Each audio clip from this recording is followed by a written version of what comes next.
ஜெபம் பண்ண கடவோம்.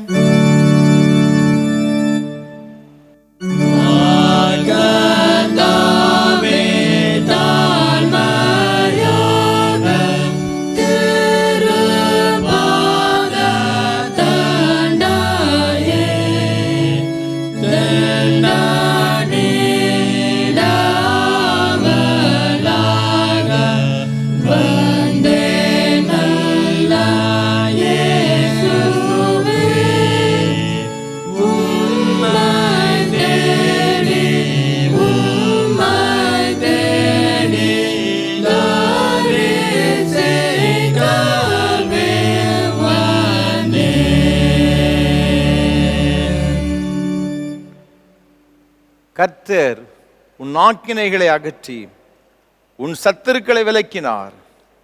இஸ்ரவேலின் ராஜாவாகிய கர்த்தர் உன் நடுவிலே இருக்கிறார். இனி தீங்கை காணாதிருப்பாய். மகா பரிசுத்தமும் அன்பும் கிருபைகளும் நிறைந்த பரலோக பிதாவே, இந்த ஆசீர்வாதமான மனமகிழ்ச்சி நாளின் காலை திருவிருந்த ஆராதனைக்காக உமக்கு ஸ்தோத்திரம் செலுத்துகிறோம்.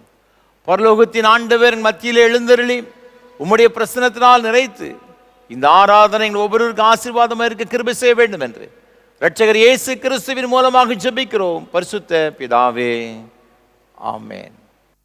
ஆராதனைக்கு ஆரம்பமாக ஆண்டவருடைய பரிசுத்த நாமத்துக்கு மகிமை உண்டாக கீதம் 26 பாமாலை 14 பாடுவோம். அநாதியான கர்த்தரே தெய்வீக ஆசனத்திலே.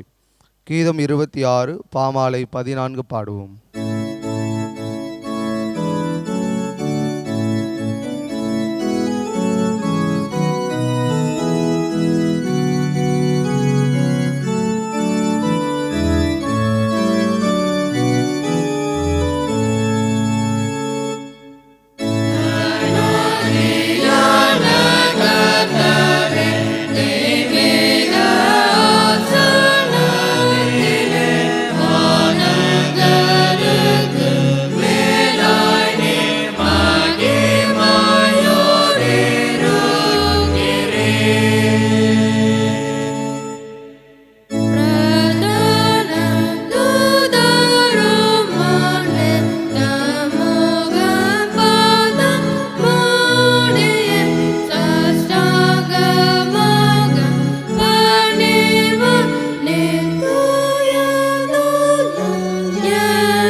நின்றபடியே பிரார்த்தனை செய்வோமாக. எல்லா இருதயங்களையும் எல்லா விருப்பங்களையும் எல்லா ரகசியம் அறிந்திருக்கிற சர்வ தேவனே, நாங்கள் தேவரிடத்தில் பரிபூர்ண அன்பு கூறவும் இது பரிசுத்த நாமத்தை உத்தமமாய் மயப்படுத்தவும் இது பரிசுத்த ஆவினால் எங்கள் இதை சிந்தனை சுத்தம் பண்ணிரலும் எங்கள் கர்த்தரை கிறிஸ்து மூலமாய் வேண்டிக் கொள்கிறோம்.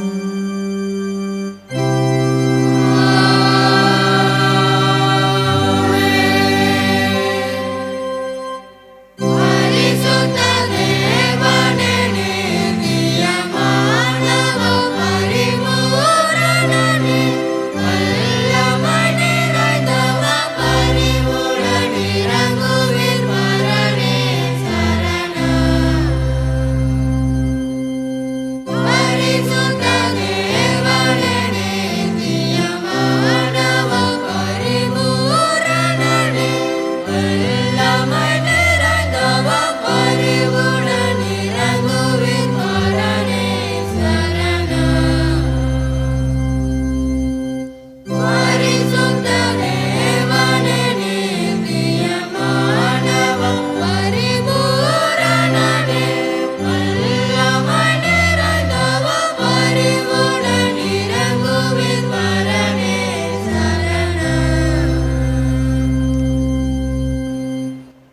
நம்முடைய கர்த்தராயிருக்கிற இயேசு கிறிஸ்து சொன்னதாவது, நம்முடைய தேவனாகிய கர்த்தர் ஒருவரே கர்த்தர்.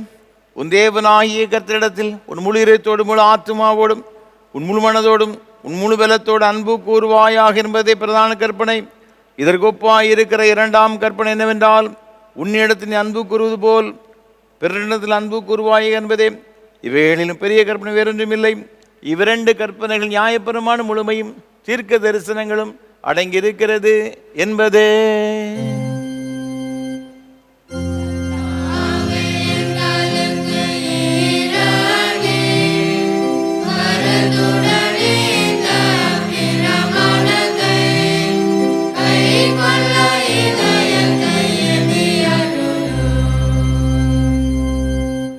பிரியமானவர்களே, நாம் இப்பொழுது தேவனுடைய மகா பரிசுத்த வசனத்தை கேட்கவும் ஆண்டவருடைய சரீரத்தையும் இரத்தத்தையும் பெற்றுக்கொள்ளவும் இங்கே கூடி வந்திருக்கிறோம். உத்தம மனஸ்தாபத்தோடும் உண்மையான விசுவாசத்தோடும் அவரிடத்தில் கிட்டி சேருவதற்காக தேவனுடைய கிருபையை தேடி முழங்கால் படியிட்டு மௌனமாக நம்மை நாமே சோதித்து அறிவோமாக. உங்கள் பாவங்கள் நிமித்தம் முழு இருதயத்தோடு உண்மையாய் மனஸ்தாபப்பட்டு பிறரது அன்பும் சிநேகமாயிருந்து இனி தேவனுடைய கற்பனைகளை கைக்கொண்டு புதிதாக்கப்பட்டவர்களாக அவருடைய பரிசுத்த மார்க்கத்தில் நடப்போம் என்று தீர்மானித்திருக்கிற நீங்கள் நமது ஆண்டவர் இயேசு கிறிஸ்துவின் மூலமாக சர்வ வல்லமையுள்ள கடவுளோடு ஒப்புரவாகும்படி உங்கள் பாவங்களை மனத்தாழ்மையாய் அறிக்கையிடுங்கள். மனதுருக்கத்தின் ஆண்டவரே, மனதுருக்கத்தின் ஆண்டவரே, விரோதமாகவும் எங்கள் சகோதர சகோதரி விரோதமாகவும் பாவம் செய்கிறோம். கிறிஸ்துவின் நாமத்தை சொல்லியும் தீமை விட்டு விலகவில்லை. இயேசு கிறிஸ்து காட்டிய நீதி வழியில் உண்மை நாங்கள் உண்மையாக பின்பற்றவில்லை. உம்முடைய விடுதலை அருள் பணியில் உலகிலோடு நாங்கள் சேர்ந்து செயலாற்றுகிறோம். கிருபை நிறைந்த ஆண்டவரே, உம்முடைய மிகுந்த இரக்கத்தினால் பாவமரங்களை சுத்திகரியும். உம்முடைய பரிசுத்தாவியினால் விடுதலை பெறவும் புது ஜீவன் உள்ளவர்களாய் வாழவும் உம்மோடும் சக மனிதரோடும் சமாதானத்தோடு வாழவும் அருள் புரிந்துள்ளோம். ஆமென். இயேசு கிறிஸ்துவின் மூலமாக கடவுளுடன் உண்மையாய் மணந்திருக்கிற யாவருக்கும் அருளப்படுகிற கிருபை நிறைந்த தேவசனத்தை கேளுங்கள். உங்கள் பாவங்கள் சிவரந்து இருந்தாலும் உறைந்த மலையை போல் வெண்மையாகும். அவைகள் இரத்தாம்பர சிவப்பாயிருந்தாலும் பஞ்சை போலாகும். வருத்தப்பட்டு பாரம் சுமக்கிறவர்களே, நீங்கள் எல்லாரும் என்னிடத்தில் வாருங்கள், நான் உங்களுக்கு இளைப்பாறுதல் தருவேன். தேவன் தம்முடைய ஒரே பேரான குமாரனை விசுவாசிக்கிறவன் எவனோ அவன் கெட்டு போகாமல் நிதி ஜீவன் அடையும்படிக்கு அவரை தந்தருளி இவ்வளவாய் உலகத்தில் அன்பு கூர்ந்தார். பாவிகளை ரட்சிக்க கிறிஸ்து இயேசு உலகத்தில் வந்தார் என்கிற வார்த்தை உண்மையும் எல்லா அங்கீகரிப்புக்கும் பாத்திரமானது. நம்முடைய பரம பிதாவாகிய சர்வ வல்லமையுள்ள கடவுள் உத்தம மனசாபத்தோடும் உண்மையான விசுவாசத்தோடும் தம்மிடத்திற்கு மனம் திரும்பி தங்கள் சகோதரர் சகோதரிகளின் குற்றங்களை மன்னிக்கிற யாவருக்கும் பாவ மன்னிப்பு அருளி செய்வோம் என்று மிகுந்த இரக்கமாக வாக்குத்தத்தம் செய்திருக்கிறார். அவர் நம்முடைய கர்த்தராயிருக்கிற இயேசு கிறிஸ்து நிமித்தம் உங்களுக்கு இறங்கி உங்கள் பாவங்கள் எல்லாவற்றையும் மன்னித்து அவங்களை விடுதலையாக்கி சகல நன்மையில் உறுதிப்படுத்தி நிறுத்தி உளித்திய ஜீவகரையில் சேர்ப்பாராக.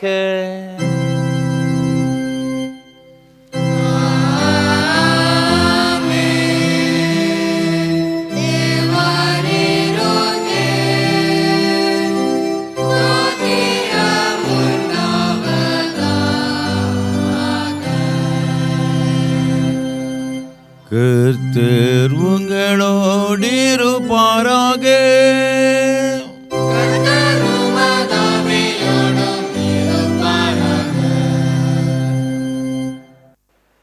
ஜெபம் பண்ண கடவோம். கிறிஸ்து பரத்துக்கேற திருநாளுக்கு பின்வரும் ஞாயிற்குரிய சுருக ஜெபம். ஞானமும் பலனும் தருகின்ற ஆண்டவரே, உலகத்தை மீட்டு ரட்சித்து முது அரசுக்கு பங்குள்ளாக மாற்றி அமைக்கும்படியாக நீர் அனுப்பிய உமது ஏக சோதனுக்காக நன்றி செலுத்துகிறோம்.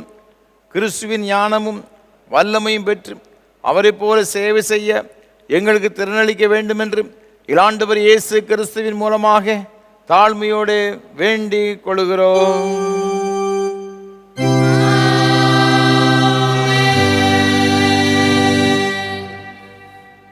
உட்காருங்கள். நிருப வாக்கியம் வாசிக்க கேட்போம். நிருப வாக்கியத்துக்கு பதிலாக கொடுக்கப்பட்டுள்ள வேத பகுதி நீதிமொழிகள் 1ஆம் அதிகாரம் 1ஆம் வசனம் முதல் 7ஆம் வசனம் வரை. நீதிமொழிகள் 1ஆம் அதிகாரம் 1ஆம் வசனம் முதல். தாவீதின் குமாரனும் இஸ்ரவேலின் ராஜாவுமாகிய சாலமோனின் நீதிமொழிகள். இவைகளால் ஞானத்தையும் போதகத்தையும் அறிந்து புத்திமதிகளை உணர்ந்து விவேகம், நீதி, நியாயம், நிதானம் என்பவைகளை பற்றிய உபதேசத்தை அடையலாம். இவைகள் பேதைகளுக்கு வினாவையும் வாலிபருக்கு அறிவையும் விவேகத்தையும் கொடுக்கும். புத்திமான் இவைகளை கேட்டு அறிவில் தேறுவான். விவேகி நல் ஆலோசனைகளை அடைந்து நீதிமொழிகளையும் அதன் அர்த்தத்தையும் ஞானிகளின் வாக்கியங்களையும் அவர்கள் உரைத்த புதைபொருட்களையும் அறிந்து கொள்வான். கர்த்தருக்கு பயப்படுதலே ஞானத்தின் ஆரம்பம். மூடர் ஞானத்தையும் போதகத்தையும் அசட்டை பண்ணுகிறார்கள். இது ஆண்டவரின் திருவார்த்தை.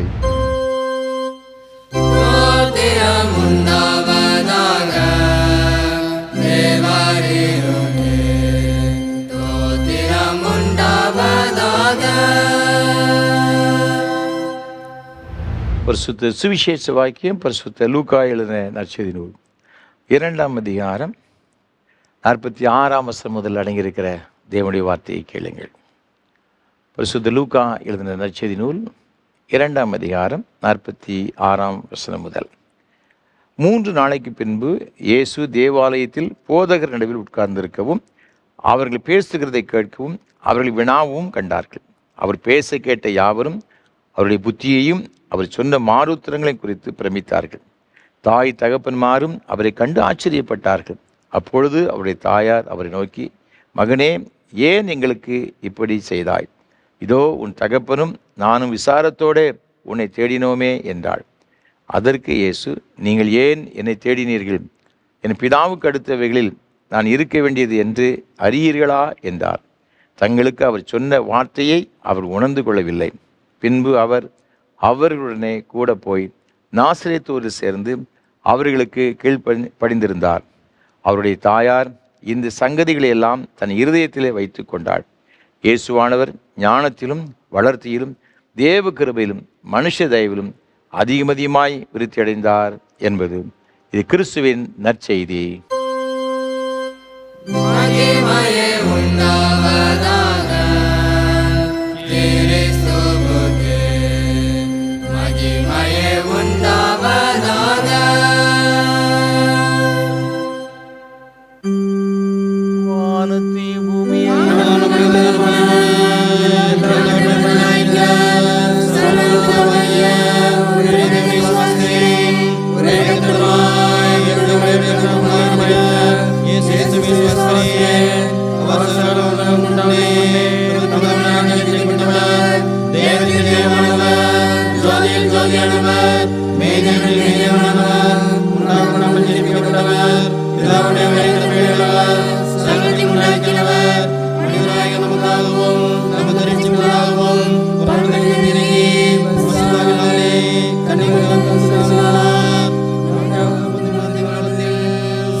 ஆண்டவருடைய வார்த்தையை கேட்பதற்கு ஆயத்தமாக கீதம் 242 பாமாலை 187 பாடுவோம். உம் அருள் பெற இயேசுவை நான் பாத்திரன் அல்லேன். கீதம் 242 பாமாலை 187 பாடுவோம்.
கர்த்தரும் உலக இரட்சகருமான இயேசு கிறிஸ்துவின் ஈடு இணையற்ற நாமத்தினாலே திருநெல்வேலி திருமண்டலம் கல்லடைக்குறிச்சி சிஎஸ்ஐ கிறிஸ்து ஆலய சார்பாக இந்த ஆராதனை வேளையிலே பங்கு பெறும்படியே வந்திருக்கிற உங்கள் அனைவரையும் அன்போடு கூட வாழ்த்துகிறேன், வரவேற்கிறேன்.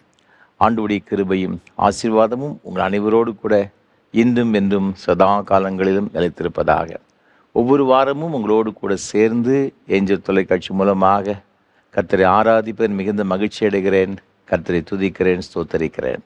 விசேஷமாக இந்த நல்ல வாய்ப்புகளை நமக்கு தந்து கொண்டு வருகிற நம்முடைய அன்பிற்கும் மரியாதைக்கும் உரிய அருமையான ஐயா சாது சுந்தர் செல்வராஜ் ஐயா அவர்களுக்காக கர்த்தரை துதிக்கிறேன், ஸ்தோத்தரிக்கிறேன். நம்ம எல்லாரும் ஆண்டவருடைய ஆசீர்வாதங்களை பெற்றுக்கொள்ள வேண்டும், ஆராதனையின் மூலமாக உன்னதமான நன்மைகளை பெற்றுக்கொள்ள வேண்டும் என்ற ஒரு பெரிய வாஞ்சியோடு கூட சாதையா அவர்கள் நமக்கு இதை ஏற்படுத்தி கொடுத்திருக்கிறார்கள். கர்த்தர் தாமே சாதையா அவர்களையும் அவர் செய்து கொண்டு வருகிற ஏஞ்சல் தொலைக்காட்சி ஊழியங்கள் மற்றும் இயேசு ஊழியங்களை அபரிவிதமாய் ஆசீர்வதிப்பாராக.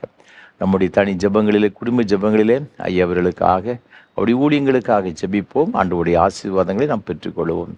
ஒவ்வொரு வாரமும் இந்த ஆராதனையில் மிகுந்த ஜெபத்தோடும் அதிக பிரயாசத்தோடும் உங்களுக்கு வழங்கி கொண்டு வருகிறோம். உடைய ஜெபங்கள் அதிகமாக எங்களுக்கு தேவை.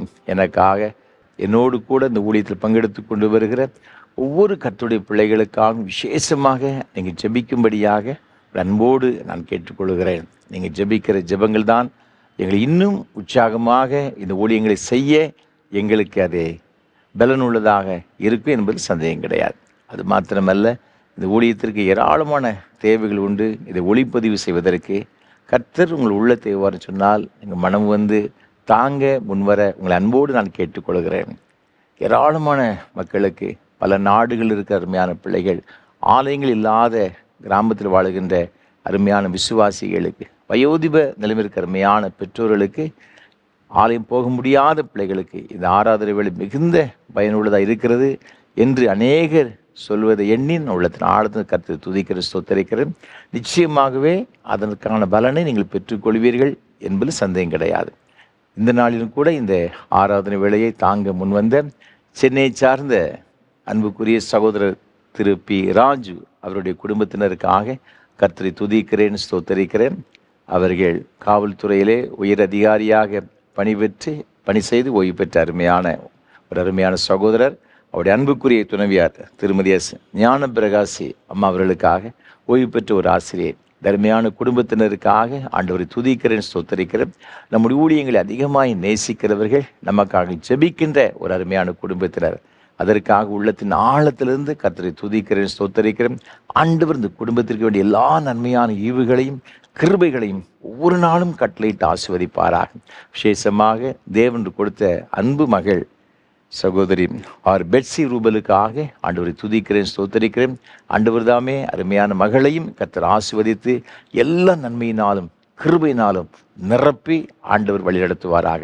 செப்பனியா தீர்க்கதரிசன புஸ்தகம் 3ஆம் அதிகாரம் 17ஆம் வசனம் சொல்லியிருக்கிறபடியே, உன் தேவனாகிய கர்த்தர் உன் நடுவில் இருக்கிறார், அவர் வல்லமை உள்ளவர், அவர் ரட்சிப்பார், அவர் உன் பேரில் சந்தோஷமாய் மகிழ்ந்து தம்முடைய அன்பு நிமித்தம் அமர்ந்திருப்பார், அவர் உன் பேரில் கம்பீரமாய் களி கூறுவார் என்ற வாக்கின்படி ஆண்டவர் இந்த குடும்பத்தோடு கூட இருந்து நடுவில் வாசம் பண்ணி தம்முடைய வல்லமையையும் ரட்சிப்பையும் அவர்களுக்கு விளங்க பண்ணி எல்லா கிருபையினாலும் ஆசீர்வாதத்தினாலும் நிரப்பி வழிநடத்துவாராக.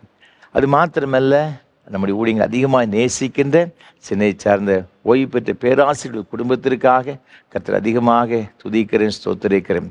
ஒவ்வொரு முறையும் நம்முடைய ஊழியங்களுக்கு பல வகையில் உதவி செய்து கொண்டு வருகிற இந்த குடும்பத்தினர், அதற்காக ஆண்டவரை நான் அதிகமாக ஸ்தோத்திரம் செலுத்துகிறேன், ஆண்டவருக்கு நன்றி செலுத்துகிறேன். அவருடைய அன்புக்குரிய மகள் இந்த நாளிலும் தன்னுடைய பிறந்த நாளை காணும்படியாக கிருபை செய்திருக்கிறார். கர்த்தர் தாமே அன்பு மகளையும் ஆண்டவர் ஆசீர்வதித்து எல்லா நன்மையினாலும் கிருபையினால் நிரப்புவாராக. மீகா தீர்க்கதரிசன புஸ்தகம் 2ஆம் அதிகாரம் 13ஆம் வசனத்தில் வேதம் சொல்லுகிறபடியே, தடைகளை நீக்கி போடுகிறவர் அவர்களுக்கு முன்பாக நடந்து போகிறார், அவர்கள் தடைகளை நீக்கி வாசலால் உட்பிரவேசித்து கடந்து போவார்கள், அவர்கள் ராஜா அவர்களுக்கு முன்பாக போவார், கர்த்தர் அவர்கள் முன்னணியில் நடந்து போவார். ஆண்டவரை கர்த்தர் தாமே இவர்களுக்குமே கடந்து சென்று எல்லா விதத்திலும் எல்லா நன்மைகளையும் இந்த அருமையான குடும்பத்தின் மக்களுக்கும் விசேஷமாக அன்பு மகளுக்கும் கொடுத்து அபரிமிதமாய் ஆசீர்வதிப்பாராக. அருமையான மகளுக்கு நல்ல சுகத்தை பலத்தை நீடித்த சுகவாழ்வும் கொடுத்து வழிநடத்துவாராக. அது மாத்திரமல்ல, இந்த ஆராதனை வேளையை பல வகையிலே தாங்குகின்ற, இதற்காக ஜெபிக்கின்ற ஒரு அனைவரையும் ஆண்டவர் ஆசீர்வதித்து உயர்த்துவாராக. தேவ கிருபை நம் அனைவரோடு கூட எப்படி நிலைத்திருப்பதாக. ஆமேன், ஆமேன். தொடர்ந்து கர்த்தர் நம்மோடு கூட பேசும்படியாக நாம் ஜெபம் செய்வோம். நேசிக்கிற நல்ல தகப்பனே, உம்முடைய திருவார்த்தைகளை கேட்க வந்திருக்கிறோம். எங்களோடு கூட பேசும் ஆண்டவரே, என்னை மறைத்து நீர் வெளிப்படும். நாங்கள் கற்றுக்கொள்ள வேண்டிய வசனங்கள் எவைகளோ அதை நாங்கள் கருத்தாய் கற்றுக்கொள்ளவும், அதன்படி வாழ்ந்து உம்முடைய மேன்மையான ஆசீர்வாதங்களை பெற்றுக்கொள்ளவும் எங்களுக்கு உதவி செய்யும்.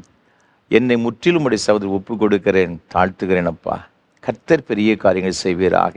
உம்முடைய ஜனங்களை சந்தித்து நீர் ஆசீர்வதியும். மீட்பர் இயேசு கிறிஸ்துவின் மூலமாக ஜெபிக்கிறோம் பரிசுத்த பிதாவே, ஆமேன். மீண்டும் உங்கள் எல்லாரையும் அன்போடு கூட வாழ்த்துகிறேன். ஆண்டவருடைய கிருபையும் ஆசீர்வாதம் உங்களோடு கூட எப்பொழுதும் நிலைத்திருப்பதாக. இந்த ஆண்டின் 6வது மாதத்தின் முதல் நாளிலே நம்ம எல்லாரும் கூடி வரும்படியாக தேவன் கிருபை செய்திருக்கிறார். அதற்காக கர்த்தரை துதிக்கிறோம். விசேஷமாக இந்த வாரத்தில் நாளை தினம் முதற்கொண்டு நம்முடைய பிள்ளைகள் புதிதாக புதிய வகுப்புகளுக்கு செல்ல இருக்கின்றார்கள். அவர்கள் ஒவ்வொருவரையும் அன்போடு கூட வாழ்த்துகிறேன். தேவ கிருபையும் தேவ ஞானமும் சமாதானமும் இந்த பிள்ளைகளோடு கூட என்றென்றைக்கும் நிலைத்திருப்பதாக. வருகிற ஆண்டு அவளுக்கு ஆரோக்கியம் நிறைந்த ஒரு ஆண்டாக, அவர்கள் ஞானத்தில் சிறந்த ஒரு பிள்ளைகளை திகழ ஆண்டவர் அனுகிரகம் செய்வாராக. இந்த நாளிலும் கூட எல்லாருக்கும் அன்பு பிள்ளைகளுக்கும் ஆசீர்வாதமாக இருக்கும்படியாக வேதத்திலிருந்து நாம் நிர்வ வாக்கியமாய் வாசிக்கிட்ட வேத பகுதியாகிய நீதிமொழியின் புஸ்தகம் 1ஆம் அதிகாரம் 7ஆம் வசனத்தை உங்களோடு கூட பகிர்ந்து கொள்ள விரும்புகின்றேன். கர்த்தருக்கு பயப்படுதலே ஞானத்தின் ஆரம்பம். மூடர் ஞானத்தையும் போதகத்தையும் அசட்டை பண்ணுகிறார். இந்த வாரத்திலே நமக்கு கொடுக்கப்பட்டிருக்கின்ற தியான பொருள் ஞானத்தின் ஆரம்பம். ஞானம் நம்முடைய வாழ்க்கையில் ரொம்ப ரொம்ப முக்கியமான ஒன்று. வசனம் சொல்லுகிறது, கர்த்தருக்கு பயப்படுதல் ஞானத்தின் ஆரம்பம். இந்த ஞானம் ஆண்டவர் நமக்கு தருகிறேன் என்று வேதத்தில் சொல்லப்பட்டிருக்கிறது. ஞானம் என்றால் விஸ்டம் அப்படின்னு சொல்லுவாங்க. இந்த அறிவுக்கு நாலேஜ் அப்படின்னு நினைச்சுவாங்கன்னா சொல்லுவாங்க. இந்த அறிவு என்பது நம்ம எல்லா காரியங்களையும் அறிந்து கொள்கிறது, தெரிந்து கொள்கிறது. இது தியானம் என்பது என்ன அப்படின்னு பார்த்தீங்கன்னா, நாம் கற்றுக்கொண்ட அறிந்து கொண்ட எல்லா காரியங்களையும் எப்படி சரியான நேரத்தில் சரியாக பயன்படுத்துவது. அதனால தான் எல்லா காரியம் செய்தாலும் ஞானமாக காரியத்தை செய்ய வேண்டும் என்று நமக்கு சொல்லுவாங்க. பார்த்துக்கிடுங்க. நீங்கள் வேதத்தை நீங்கள் வாசித்து பார்த்தீங்கன்னா, ஆதியாகமம் புஸ்தகத்தில் 39ஆம் அதிகாரத்தில் யோசேப்பை குறித்து மிக அழகாக சொல்லப்பட்டிருக்கிறது. அவன் எகிப்து தேசத்திற்கு அவன் ஒரு அடிமையாக கொண்டு செல்லப்பட்டு விற்கப்பட்டவன். நம்ம எல்லாருக்கும் நன்றாக இந்த சரித்திரம் நமக்கு நன்றாக தெரியும். அவன் பார்வோனுடைய சிறைச்சாலையில் எகிப்து தேசத்தில் போத்திபாருடைய மனைவி நிமித்தமாக அவன் கிட்டத்தட்ட 13 ஆண்டுகள் நினைச்சுதாங்கன்னா அவன் அந்த தேசத்தில் இருக்கிறான். ஆனால் பல ஆண்டுகள் சிறைச்சாலையிலே கைதியாக இருக்கிறான். பார்த்துக்கிடுங்க. நீங்கள் 41ஆம் அதிகாரத்துக்கு வரும்பொழுது பார்வோனுக்கு ஒரு சொப்பனம் ஒன்று வருகிறது. அதை நீங்கள் பார்த்தீங்கன்னா இந்த 41ஆம் அதிகாரம் முழுவதும் இதை குறித்து சொல்லப்பட்டிருக்கிறது. சொப்பனத்தினுடைய அர்த்தம் அவனுக்கு தெரியலை. அப்போ தான் பானபாத்திரக்காரன் சொல்கிறான், சிறைச்சாலையில் நான் இருக்கும் பொழுது அங்கே ஒருத்தன் இருந்தான், ஒரு எபிரேய வாலிபன் ஒருவன் இருந்தான். அவனுக்கு இந்த சொப்பனத்தை எல்லாம் கேட்டு அர்த்தத்தை சொல்லக்கூடிய ஒரு நல்ல ஞானம் இருக்கிறது. சொன்ன உடனே உடனடியாக யோசேப்பு கொண்டு வரப்படுகிறான். இது யோசேப்பு கொண்டு வந்த உடனே யோசேப்பிட்டு அந்த சொப்பனத்தெல்லாம் சொல்கிறான். சொப்பனத்தை சொன்ன உடனே அதற்கான அர்த்தத்தை யோசேப்பு சொல்லுகிறான். அதைத்தான் நீங்கள் ஆதியாகமம் 41ஆம் அதிகாரத்தில் நீங்கள் வேதத்தில் வாசித்து பார்க்கும் பொழுது 25ஆம் வசனம் முதல் 32ஆம் வசனம் வரை உள்ள இந்த வாக்கியங்களை பார்க்கும் பொழுது அந்த சொப்பனத்துடைய விளக்கங்கள் எல்லாம் சொல்கிறான். 7 நல்ல ஒரு கொழுமையான பசுக்களுடைய அர்த்தம் என்ன, அது செழுமையான 7 ஆண்டுகள். அது 7 அவலட்சணமான பசுக்களுக்கான அர்த்தம் 7 வருடம் கடுமையான பஞ்சத்தை குறித்து சொன்னதாகவும் சொல்லுகின்றான். அதே போல் 7 நல்ல கதிர்கள், 7 சாவியான கதிர்கள் எல்லாமே இந்த செழிப்புக்கும் பஞ்சத்துக்கும் ஒப்பாக இருக்குன்னு சொல்லி அந்த 25ஆம் வசனத்திலிருந்து 32ஆம் வசனம் வரை அவன் மிக அழகாக அதனுடைய விளக்கத்தை எல்லாம் சொல்லுகிறதை பார்க்கும். அப்போ இதெல்லாம் அவனுக்கு ஒரு நல்ல அந்த சொப்பனத்தை விளக்கக்கூடிய ஒரு நல்ல ஒரு அறிவு அவனுக்கு என்ன செய்திருக்குன்னா இருந்திருக்கு, பார்த்துருக்கு. நீங்கள் அதை தொடர்ந்து இந்த சொப்பனத்தின் படி இந்த தேசத்தில் இவ்வளோ பெரிய காரியம் நடக்கப் போகிறது, அதற்கு என்ன செய்ய வேண்டும் என்பதை குறித்து அந்த 33ஆம் வசனத்திலிருந்து 36ஆம் வசனம் வரைக்கும் மிக அழகாக சொல்லுகிறோம். அதுக்கு நீங்கள் என்னென்னலாம் செய்யணும், இவ்வளோ பெரிய செழிப்பான காலங்கள் வரும்பொழுது அதற்கு ஞானமும் விவேகமுள்ள ஒரு மனிதனை ஏற்படுத்தி, அதிகாரியை ஏற்படுத்தி, தானிய கிட்டங்களை உற்பத்தி அது தானிய கிட்டங்களை நீங்கள் ஏற்படுத்தி அதில் எல்லா விதமான களஞ்சியங்களோடு உள்ளே கொண்டு வந்து சேர்க்கணும் என்று எல்லா காரியங்களையும் என்னென்ன செய்ய வேண்டும் என்பதெல்லாம் மிக அழகாக சொல்லுகிறதை பார்க்கணும். அப்போ தான் அந்த பார்வன் சொல்லுகின்றான். நீங்கள் 39ஆம் வசனத்தில் பார்வோன் யோசேப்பை நோக்கி, தேவன் இவை எல்லாவற்றையும் உனக்கு வெளிப்படுத்தி இருக்கிறபடியால் உன்னை போல விவேகமும் ஞானம் உள்ளவன் வேறு ஒருவனும் இல்லை. நீ என் அரண்மனைக்கு அதிகாரியாக இருப்பாய். உன் வாக்கின்படியே என் ஜனங்கள் எல்லாரும் அடங்கி நடக்க கடவர்கள். சிங்காசனத்தில் மாத்திரம் உன்னிலும் நான் பெரியவனாக இருப்பேன் என்று அவன் சொல்லுகிறதாக பார்க்கிறோம். அப்போ முதல்ல அது சொப்பனத்திற்கான எல்லா விதமான விளக்கங்களையும் அறிந்து கொண்டவன். அதற்கு அப்புறமாக அந்த விளக்கங்களை அறிந்து கொண்டவன் எப்படி ஞானமாய் நடக்கணும் என்பதை குறித்து அவன் என்ன செய்கிறான் சொல்லுகிறதை பார்க்கிறோம். அப்போ அறிந்து கொள்கிறது என்பது அறிவு, அதை எப்படி செயல்படுத்துகிறது என்பதுதான் ஞானம். இங்கே வசனம் சொல்லுகிறது நம்ம கற்றுக்கொள்கிறது மாத்திரமல்ல, நம்ம ஞானமாய் இருக்க வேண்டும் என்று வேத வசனம் சொல்லுகிறது. நீங்கள் வேதத்தில் வாசித்து பார்க்கும் பொழுது லூக்கா எழுதின சுவிசேஷம் 2ஆம் அதிகாரம் 52ஆம் வசனத்தில் இயேசுவானவரை குறித்து சொல்லப்பட்டிருக்கு. இயேசுவானவர் ஞானத்திலும் வளர்த்தியிலும் தேவ கிருபையிலும் மனுஷ தயவிலும் அதிகமாய் விருத்தி அடைந்தார். இயேசுவானவரே ஞானத்தில் விருத்தி அடைந்தார் என்று வேதத்தில் சொல்லப்பட்டிருக்கிறது. அன்பான ஆண்டுடைய பிள்ளைகளே, இந்த புதிய கல்வி ஆண்டுக்குள் செல்கிற நம்முடைய பிள்ளைகளும் கூட இந்த உலக பிரகாரமான அறிவு மாத்திரமல்ல, மிகுந்த ஞானமுடையவர்களாக இருக்கும் பொழுது நிச்சயமாகவே அவருடைய வாழ்க்கை மிகுந்த ஆசீர்வாதமாக இருக்கும் என்று சந்தேகம் கிடையாது. சில பிள்ளைகள் நல்லா படிப்பாங்க, பார்த்துக்கிடுங்க, எல்லாம் செய்வாங்க. ஆனால் அவங்க எதிர்பார்த்திருந்த சில காரியங்கள் நடைபெறாதபடியினால வாழ்க்கையை முடித்து கொள்கிற எத்தனை பிள்ளைகள் இருக்கிறாங்க. இந்த நீட் எக்ஸாம்னால தோல்வியை கண்ட அநேக பிள்ளைகள் வாழ்க்கையை முடித்திருக்கிறாங்க. ஏன்? டாக்டராக முடியலை. டாக்டராக விட்டால் என்ன, ஆண்டவர் கலெக்டர் ஆகிட்டு போகிறாரு. தேவ சித்தத்துக்கு ஒப்பு கொடுத்து ஒரு மனிதன் வாழும் பொழுது தேவன் என்ன நினைக்கிற, நம்ம எல்லாம் என்ன நினைக்கிறோன்னா, நாம் நினைக்கிறத கர்த்தர் நடத்தணும் அப்படின்னு நம்ம எதிர்பார்க்குறோம். நாம் நினைக்கிறதை தேவன் செய்வார், சந்தேகம் கிடையாது. ஆனால் தேவ சித்தம் உங்களை குறித்து அதைவிட மேன்மையாக ஒன்று இருக்கும் என்று வைத்துக் கொள்ளுங்களேன். அதற்கேற்றபடி தான் கர்த்தர் நடத்துவார். நாம் என்ன நினைக்கிறோம், நாம் நினைச்சது நடக்கலையே என்று சொல்லிவிட்டு நாம் தவறான முடிவுகளை எடுத்து விடுகிறோம். நம்ம ஆகவே நம்முடைய வாழ்க்கையில் எல்லா சூழ்நிலையிலும் நாம் அதிகமாக உலக பிரகாரமாய் கற்றுக்கொள்வது மாத்திரமல்ல, ஆண்டவரை பற்றி அறிந்து கொள்வது மாத்திரமல்ல, தேவன் நம்மை எப்படி நடத்துகிறார் என்பதை நாம் அறிந்து அதன்படி செயல்படுவதுதான் ஞானம். இந்த ஞானத்தை நீங்கள் வேதத்தில் வாசித்து பாருங்க. 4 வகையான ஞானம் இருக்குது, பார்த்துக்கிடுங்க. முதல்ல 1 ராஜாக்களின் புஸ்தகம் 33ஆம் அதிகாரம் 28ஆம் வசனத்தில் தேவ ஞானம் அப்படின்னு சொல்லப்பட்டு இருக்கிறது. சாலமோனுக்கு கொடுக்கப்பட்ட ஞானம் தேவ ஞானம். 1 கொரிந்தியர் 3:19 சொல்ல பார்க்கும் பொழுது அதில் உலக ஞானம் அப்படின்ட்டு இருக்குது, பார்த்துட்டுங்க. 1 கொரிந்தியர் 2:13 மனுஷ ஞானம் அப்படின்னு சொல்லப்பட்டிருக்கு. யாக்கோபு 3ஆம் அதிகாரம் 14-15 ஆகிய வசனம் வாசித்து பார்க்கும் பொழுது பேய்க்கெடுத்த ஞானம் அப்படின்னு சொல்லப்படுது.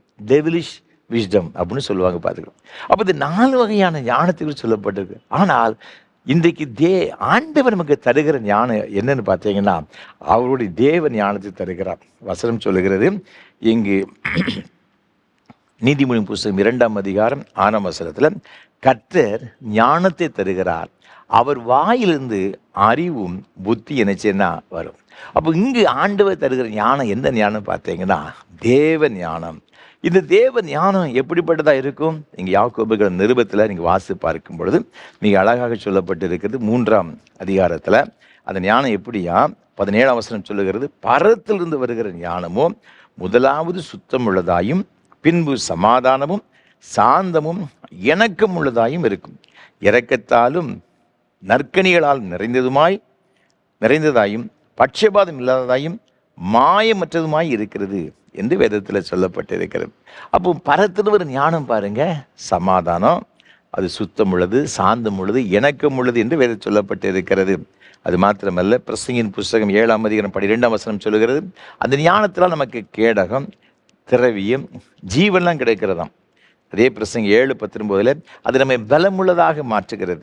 8ஆம் அதிகாரம் 1ஆம் வசனம் சொல்லுகிறது, நம்முடைய முகத்தை பிரகாசிக்க பண்ணுகிறது. அது மாத்திரமல்ல, நீதிமொழி புஸ்தகம் 3ஆம் அதிகாரத்தில் நீங்கள் வாசி பார்க்கும் பொழுது 13ஆம் வசனம் வேதம் அழகாக சொல்லப்பட்டிருக்கிறது, ஞானத்தை கண்டடைகிற மனுஷனும் புத்தியை சம்பாதிக்கிற மனுஷனும் பாக்கியவான்கள்.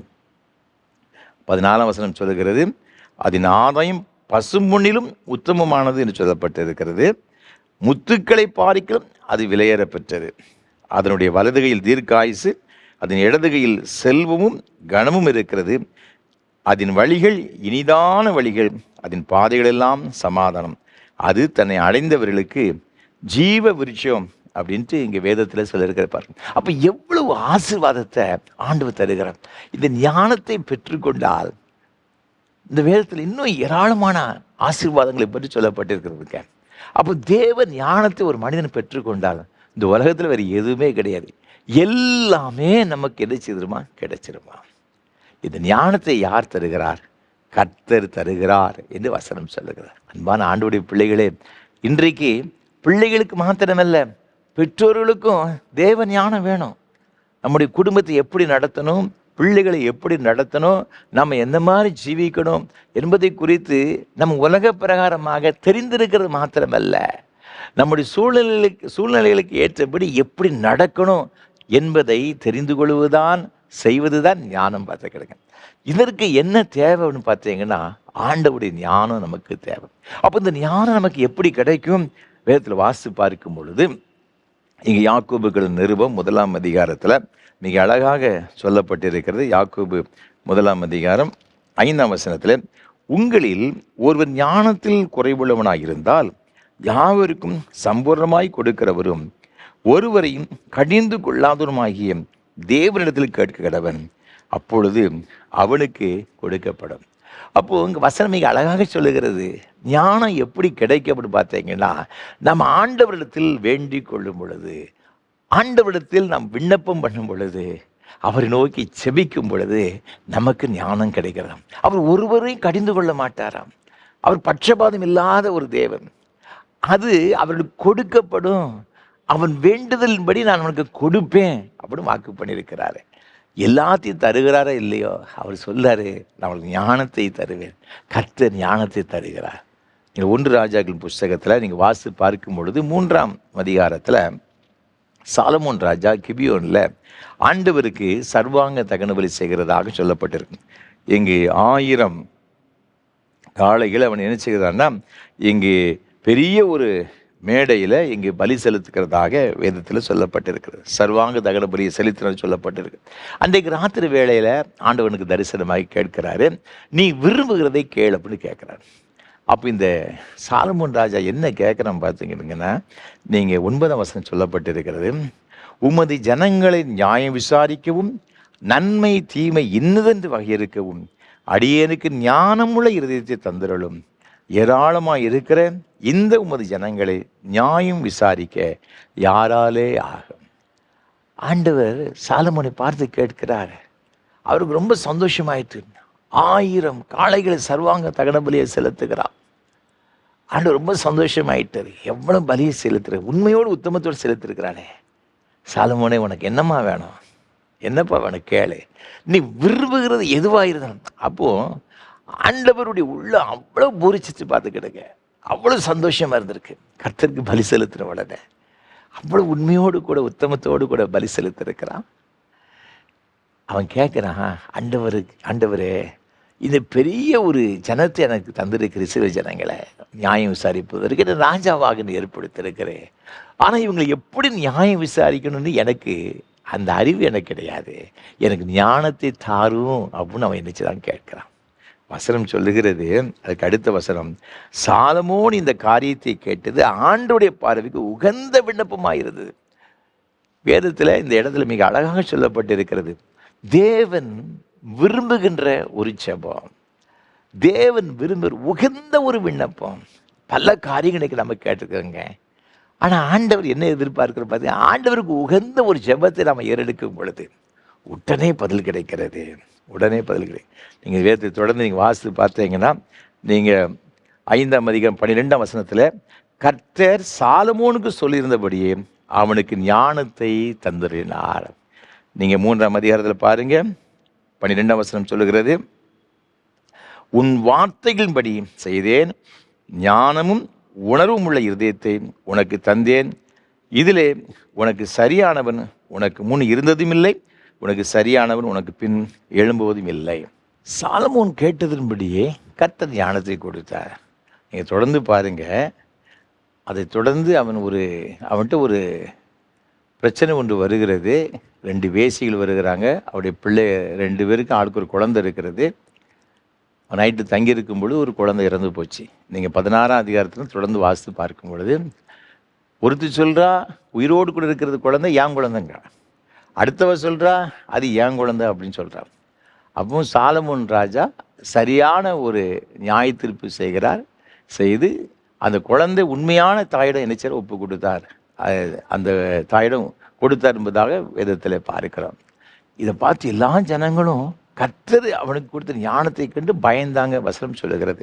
அது மாத்திரமல்ல, நீங்கள் தொடர்ந்து வாசித்து பார்க்கும் பொழுது 2 புத்தகம் 9ஆம் அதிகாரத்தில் இவனுடைய சாலமோனுடைய ஞானத்தை கேட்கும்படியாக சேபா நாட்டு ஒரு ராஜஸ்திரி என்ன செய்தன்னா வந்தா அப்படின்னு அங்கே வந்ததாக இங்கே வேதத்தில் பார்க்கிறோம். அவன் அந்த சாலமோனுடைய ஞானத்தெல்லாம் கேட்டோன்னு அவள் சொல்கிறான், உன்னை பற்றி கேள்விப்பட்டதை விட நான் இப்போ பார்க்கறது 2 மடங்கு அதிகம், அதை விட ரொம்ப நான் கேள்விப்பட்டதை விட ரொம்ப அதிகமாக இருக்கிறது என்று அவள் சொல்லுகிறதாக வேதத்தில் நாம் என்ன செய்தோம்னா பார்க்கிறோம். நீங்கள் அந்த 9ஆம் அதிகாரத்தில் வாசித்து பார்த்தீங்கன்னா 6ஆம் வசனம், நான் வந்து அதை என் கண்களால் காணும் மட்டும் அவர்கள் வார்த்தைகளை நம்பவில்லை, உம்முடைய பெரிய ஞானத்தில் பாதியாகிலும் அவர்கள் எனக்கு அறிவிக்கவில்லை, நான் கேள்விப்பட்ட பிரஸ்தாபத்தை பார்க்கிலும் அதிகம் உண்டாயிருக்கிறது என்று அவள் சொல்லுகிறதை பார்க்கிறோம். அப்போ அவள் கேள்விப்பட்டு பாதிதான், அதை விட இன்னொரு மடங்கு அதிகமான ஞானம் இது சாலமோனுக்கு இருந்துச்சு. அந்த ஞானம் பல தேசங்களுக்கு இருந்துச்சுன்னா எல்லா மக்களும் அறிந்து கொள்ளும்படியாக தேவன் அவனை மேன்மைப்படுத்தினார் என்பதாக வேதத்தில் பார்க்கிறோம். அந்த மாதிரி ஆண்டவருடைய பிள்ளைகளே, இது ஞானம் ஒரு மனிதனுடைய வாழ்க்கையில் வரும் பொழுது தேவன் அவனை மேன்மைப்படுத்துவார், உயர்த்துவார், வெற்றியை தருவார். அவன் செய்கிற காரியத்தை ஆண்டவர் நினைச்சுவார்னா ஆசீர்வதிப்பார். இந்த ஞானத்தை ஆண்டவர் தருகிறார்.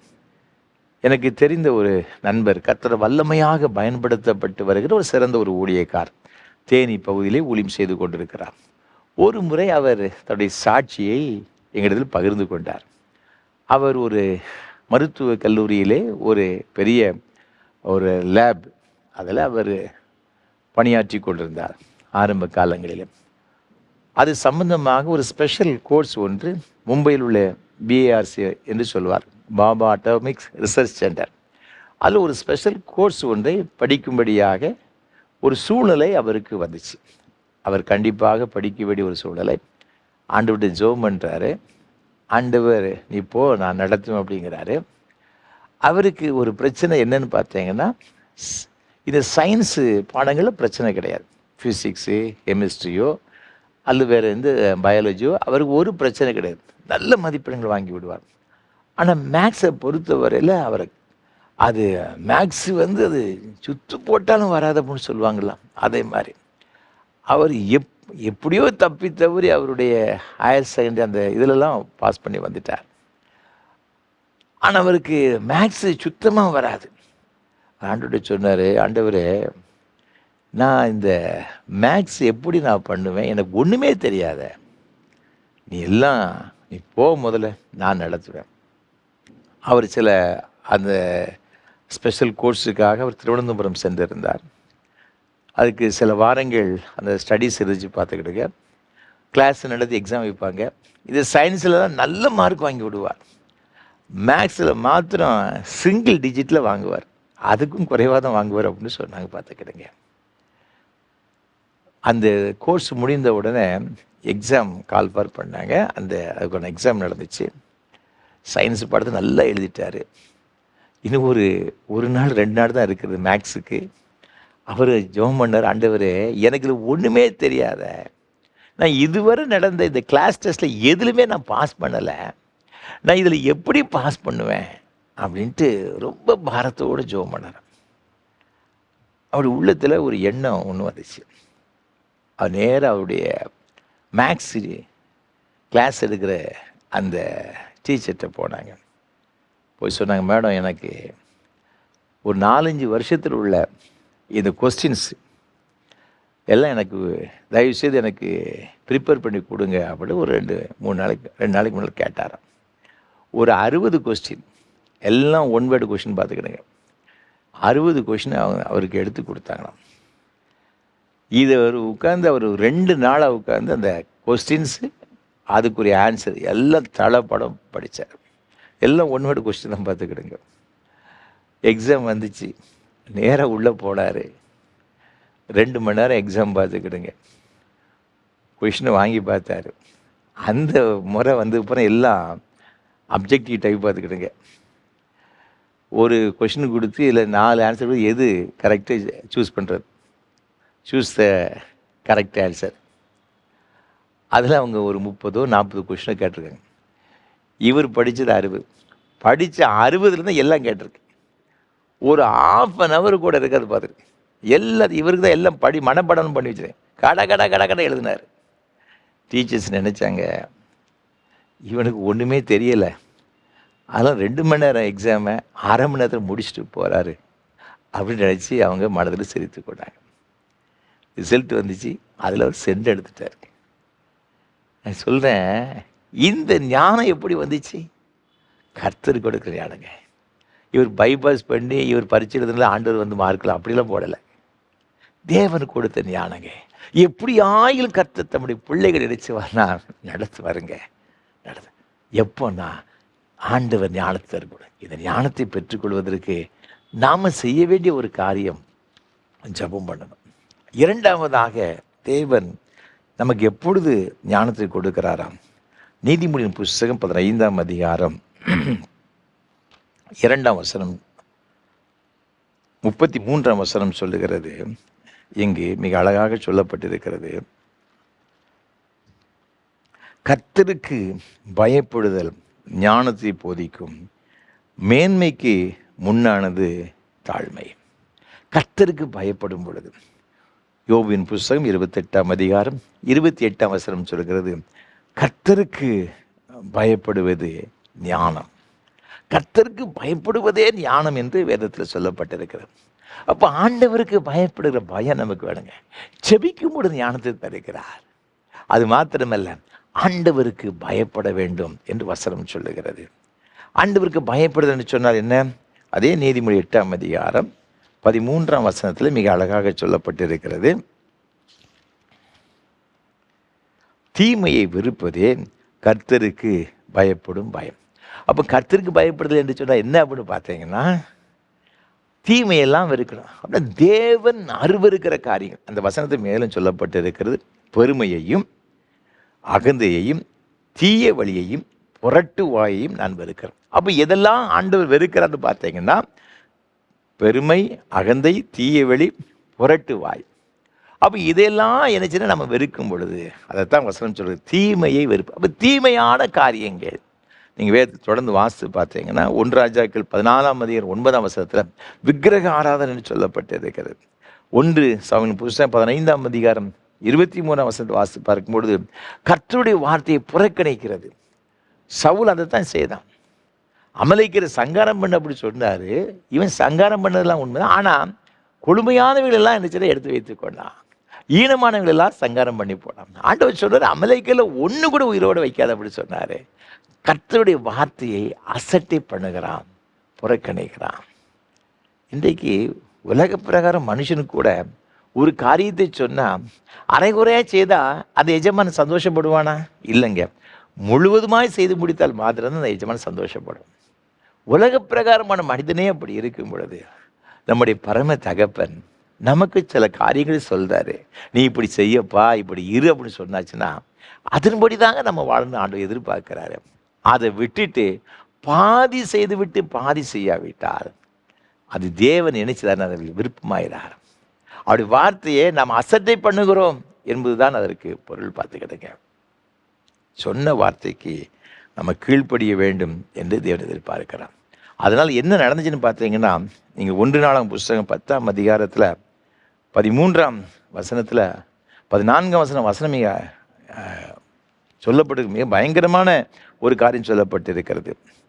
சவுல் கர்த்தருடைய வார்த்தையை கை கொள்ளாமல் கர்த்தருக்கு செய்த தன் துரோகத்தின் நிமித்தமும் அவன் கர்த்தரை தேடாமல் அஞ்சனம் பார்க்கிறவர்களை கேட்கும்படிக்கு தேடுத நிமித்தமும் செத்து போனான்.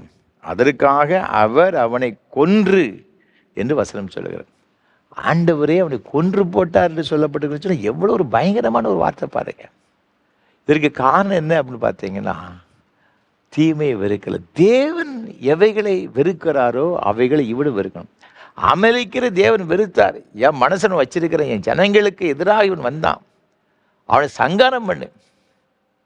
இவன் என்ன செய்யல? ஆண்டோடைய வார்த்தையை அற்பமா என்று நான் பார்த்துக்கிறேங்க. அப்படி விளைவு பயங்கரமாக முடிந்து விட்டார். அது மாத்திரமல்ல, இந்த புறக்கணித்து தள்ளுகிறது தீமை வெறுக்கிறது மாத்திரமல்ல. ஆதியாம் புஸ்தகம் 22ஆம் அதிகாரத்தில் நீங்கள் வாசித்து பார்க்கும் பொழுது இங்கு 12ஆம் வசனம் இவ்வாறாக சொல்லுகிறது, கர்த்தருக்கு பயப்படுதல் என்ன என்று சொல்லி, அப்பொழுது அவர், பிள்ளையாண்டான் மேல் உன் கையை போடாதே, அவனுக்கு ஒன்றும் செய்யாதே, நீ அவனை உன் புத்திரன் என்றும் உன் ஏக சுதன் என்றும் பாராமல் எனக்காக ஒப்பு கொடுத்தபடியினால் நீ தேவனுக்கு பயப்படுகிறவன் என்று இப்பொழுது அறிந்திருக்கிறேன் என்றார். அப்போ ஆண்டவர் யாரை கர்த்தருக்கு பயப்படுகிறவன் சொல்லுகிறான்னு சொல்லி பார்க்கும் என்று சொன்னால் ஆபிரகாமை பார்த்து சொல்றார். அதற்கு காரணம் என்னன்னு பார்த்தீங்கன்னா, ஆண்டவர் ஆபிரகாமை பார்த்து சொன்னார், நான் காண்பிக்கும் நீ மலையிலே போய் உன்னுடைய புத்திரனும் உன் ஏக சுதனமாக இருக்கிற ஈசாக்கை எனக்காக சர்வாங்க தகன பலி செலுத்து. அவன் யார்ட்டையும் கன்சல்ட் பண்ணலை. அதிகாலமே எழுந்து விறகு கட்டைகளை மாத்திரம் எடுத்துக்கொண்டு மகனை அழைத்து கொண்டு வேலைக்காரரை கூட்டிட்டு அங்கே மலைக்கு போயிட்டான். வேலைக்காரெல்லாம் கீழே விட்டுட்டு இவனும் ஈசாக்கு மாத்திரம் மேலே போகிறாங்க. அப்போது ஒரு தகப்பனுக்கு எவ்வளோ ஒரு மனசு கஷ்டமாக இருக்கும் பார்த்துருங்க. 100 வயசில் பிறந்த ஒரு பிள்ளை கண்ணும் கருத்துமா அவனை வளர்த்துருக்காங்க. ஒரு 10-15 வயசு 20 வயசுக்குள்ளே இருக்கும் பார்த்துக்கிடுங்க. பலி செலுத்துகிற நேரம் அப்படின்ட்டு வேத பண்டிதர்கள் சொல்லுகிறாங்க. அவன் பலி செலுத்த வேண்டிய அந்த பலி செலுத்தும்படியாக கொண்டு போன அந்த ஆண்டுகள் அவ்வாறு இருக்குன்னு சொல்கிறாங்க. பெத்த பிள்ளைய கையை காலை கட்டி போட்டுட்டு அவன் ஒரு கத்தியை எடுத்து பிள்ளைய கொல்ல போனான்னா அவன் மனசு எப்படி துடிச்சிருக்குங்க. போய் யோசித்து பாருங்க. எதையும் கர்த்தருக்காக செய்ய அவன் துணிந்தாங்க. அவன் தனக்கென்று எதுவும் நினைக்கல. என்ன வந்தாலும் சரி, என் ஆண்டவர் போதும், கர்த்தர் போதும். என் சரீரம் செத்து போனது, சாராளுடைய கற்பம் செத்து போனது தெரிஞ்ச பொழுதிலும் கூட கர்த்தர் எனக்கு இந்த பிள்ளையை கொடுத்தாருன்னு சொன்னால், நான் இந்த பிள்ளையை கொன்று நான் இந்த விறகு கட்டைகளை வைத்து அதை மேலே வச்சு நான் சாம்பலாக்கினாலும் கூட, எரித்து சாம்பலாக்கினாலும் இந்த சாம்பலேருந்து எனக்கு ஒரு பிள்ளையை தர முடியும் அப்படின்னு நம்பினாங்க. ஆண்டவர் சொல்றாரு, பிள்ளையாண்டன் கையை போடாத, கத்தியை போடாத, நீ இப்பொழுது கர்த்தருக்கு பயப்படுகிறவன் என்று நான் அறிந்திருக்கிறேன் சொல்லிட்டு அவர் சொல்றாரு. 17ஆம் வசனத்தை வாசித்து பார்த்தீங்கன்னா, நான் உன்னை ஆசீர்வதிக்கவே ஆசீர்வதித்து உன் சந்ததியை வானத்து நட்சத்திரங்களைப் போலவும் கடற்கரை மணலைப் போலவும் பெருகப்படுவேன் என்றும் உன் சந்ததியார் தங்கள் சத்துருக்களின் வாசல்களில் சுதந்திரித்துக் கொள்வார்கள் என்றும் நீ என் சொல்லுக்கு கீழ்ப்படிந்தபடியினால் உன் சந்ததிக்குள் பூமியுள்ள சகல ஜாதிகளும் ஆசீர்வதிக்கப்படும் என்றும் என் பேரில் ஆணையிட்டேன் என்று கர்த்தர் சொல்லுகிறார். அவர் தாம் பேரில் அடிச்சுதானே ஆணையிடுகிறார். ஆண்டவர் ஏன் இன்னைக்கு இஸ்ரவேல் ஜனங்களை ஆசீர்வதிக்கிறான்னு வச்சு நினைக்கிறீங்க? அன்றைக்கு ஆபிரகாம் எல்லாத்தையும் கொடுக்க துணிஞ்சிட்டாங்க. உங்களை ஆசீர்வதிப்பாருங்க. உங்களுடைய வாழ்க்கை முற்றிலுமே ஒப்பு கொடுங்க. கர்த்தருக்குன்னு ஒப்பு கொடுங்க. எனக்கென்று எதுவும் இல்லையா, எல்லாம் நீங்கள் தான். கீர்த்தனையில் ஒரு பாட்டு, எல்லாம் இயேசுவே, எனக்கு எல்லாம் இயேசுவே, எனக்கு எல்லாம் நீங்கள் தான் ஆண்டவரே, எல்லாம் நீங்கள் தான். சொல்லி பாருங்க. ஆண்டவர் நிச்சயமாக உங்களை ஆசீர்வதிப்பாருங்க. ஆண்டவனுடைய எதிர்பார்க்க என்ன தெரியுமா? அவருக்கு பயப்படணும். கர்த்தருக்கு பயப்படுதல் ஞானத்தின் ஆரம்பம். கடைசியாக ஒன்றை சொல்லி நிறைவு செய்ய விரும்புகிறேன். நீதிமொழி 11ஆம் அதிகாரத்தில் சொல்லப்பட்டு இருக்கிறது. இங்கு 2ஆம் வசனத்தில், யாருக்கு ஆண்டவர் ஞானத்தை தருவாராம்? அகந்தை வந்தால் லட்சியம் வரும், தாழ்ந்த சிந்தை உள்ளவரிடத்தில் ஞானம் உண்டு.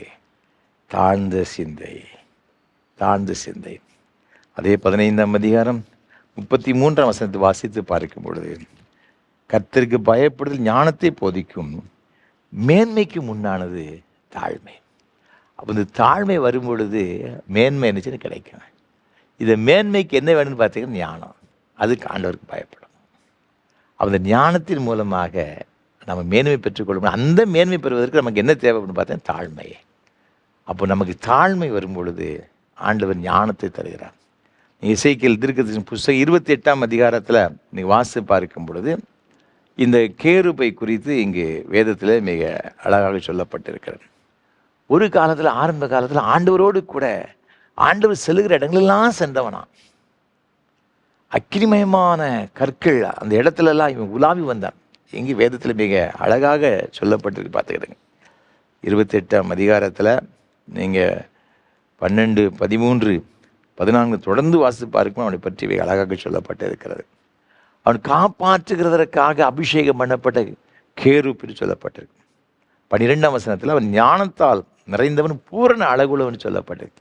இப்படிப்பட்டவனுடைய வாழ்க்கையில் ஒரு நாள் என்ன ஆச்சுன்னு பார்த்தீங்கன்னா, அவன் நினைச்சான், நம்ம எவ்வளோ அழகாக இருக்கோம், எவ்வளோ ஞானமாக இருக்கிறோம், ஆண்டவர் எங்கே போனாலும் நம்ம தானே கூட போகிறோம், இதெல்லாம் நினைச்சான். பெருமை வந்துச்சு. 17ஆம் வசனம் சொல்லுது, உன் அழகினால் உன் இருதயம் மேட்டிமை ஆயிற்று. மேட்டிமை வந்துச்சுங்க. அப்படி விளைவு பார்த்தீங்கன்னா அதே வசனம் சொல்லுகிறது. 17ஆம் வசனம், உன் அழகினால் உன் இருதயம் மேட்டிமை ஆயிற்று, உன் மினுக்கினால் உன் ஞானத்தை கெடுத்தாய், உன்னை தரையிலே தள்ளி போடுவேன், ராஜாக்கள் உன்னை பார்க்கும்படி உன்னை அவர்களுக்கு முன்பாக வேடிக்கையாக்குவேன். பெருமை வந்தவுடன் ஞானம் போயிட்டு, அதனால அவனை தரையில தள்ளி போட்டார். எல்லாரும் வேடிக்கை பார்க்கக்கூடிய அளவிற்கு அவருடைய நிலைமை பரிதாபம் போய்விட்டது.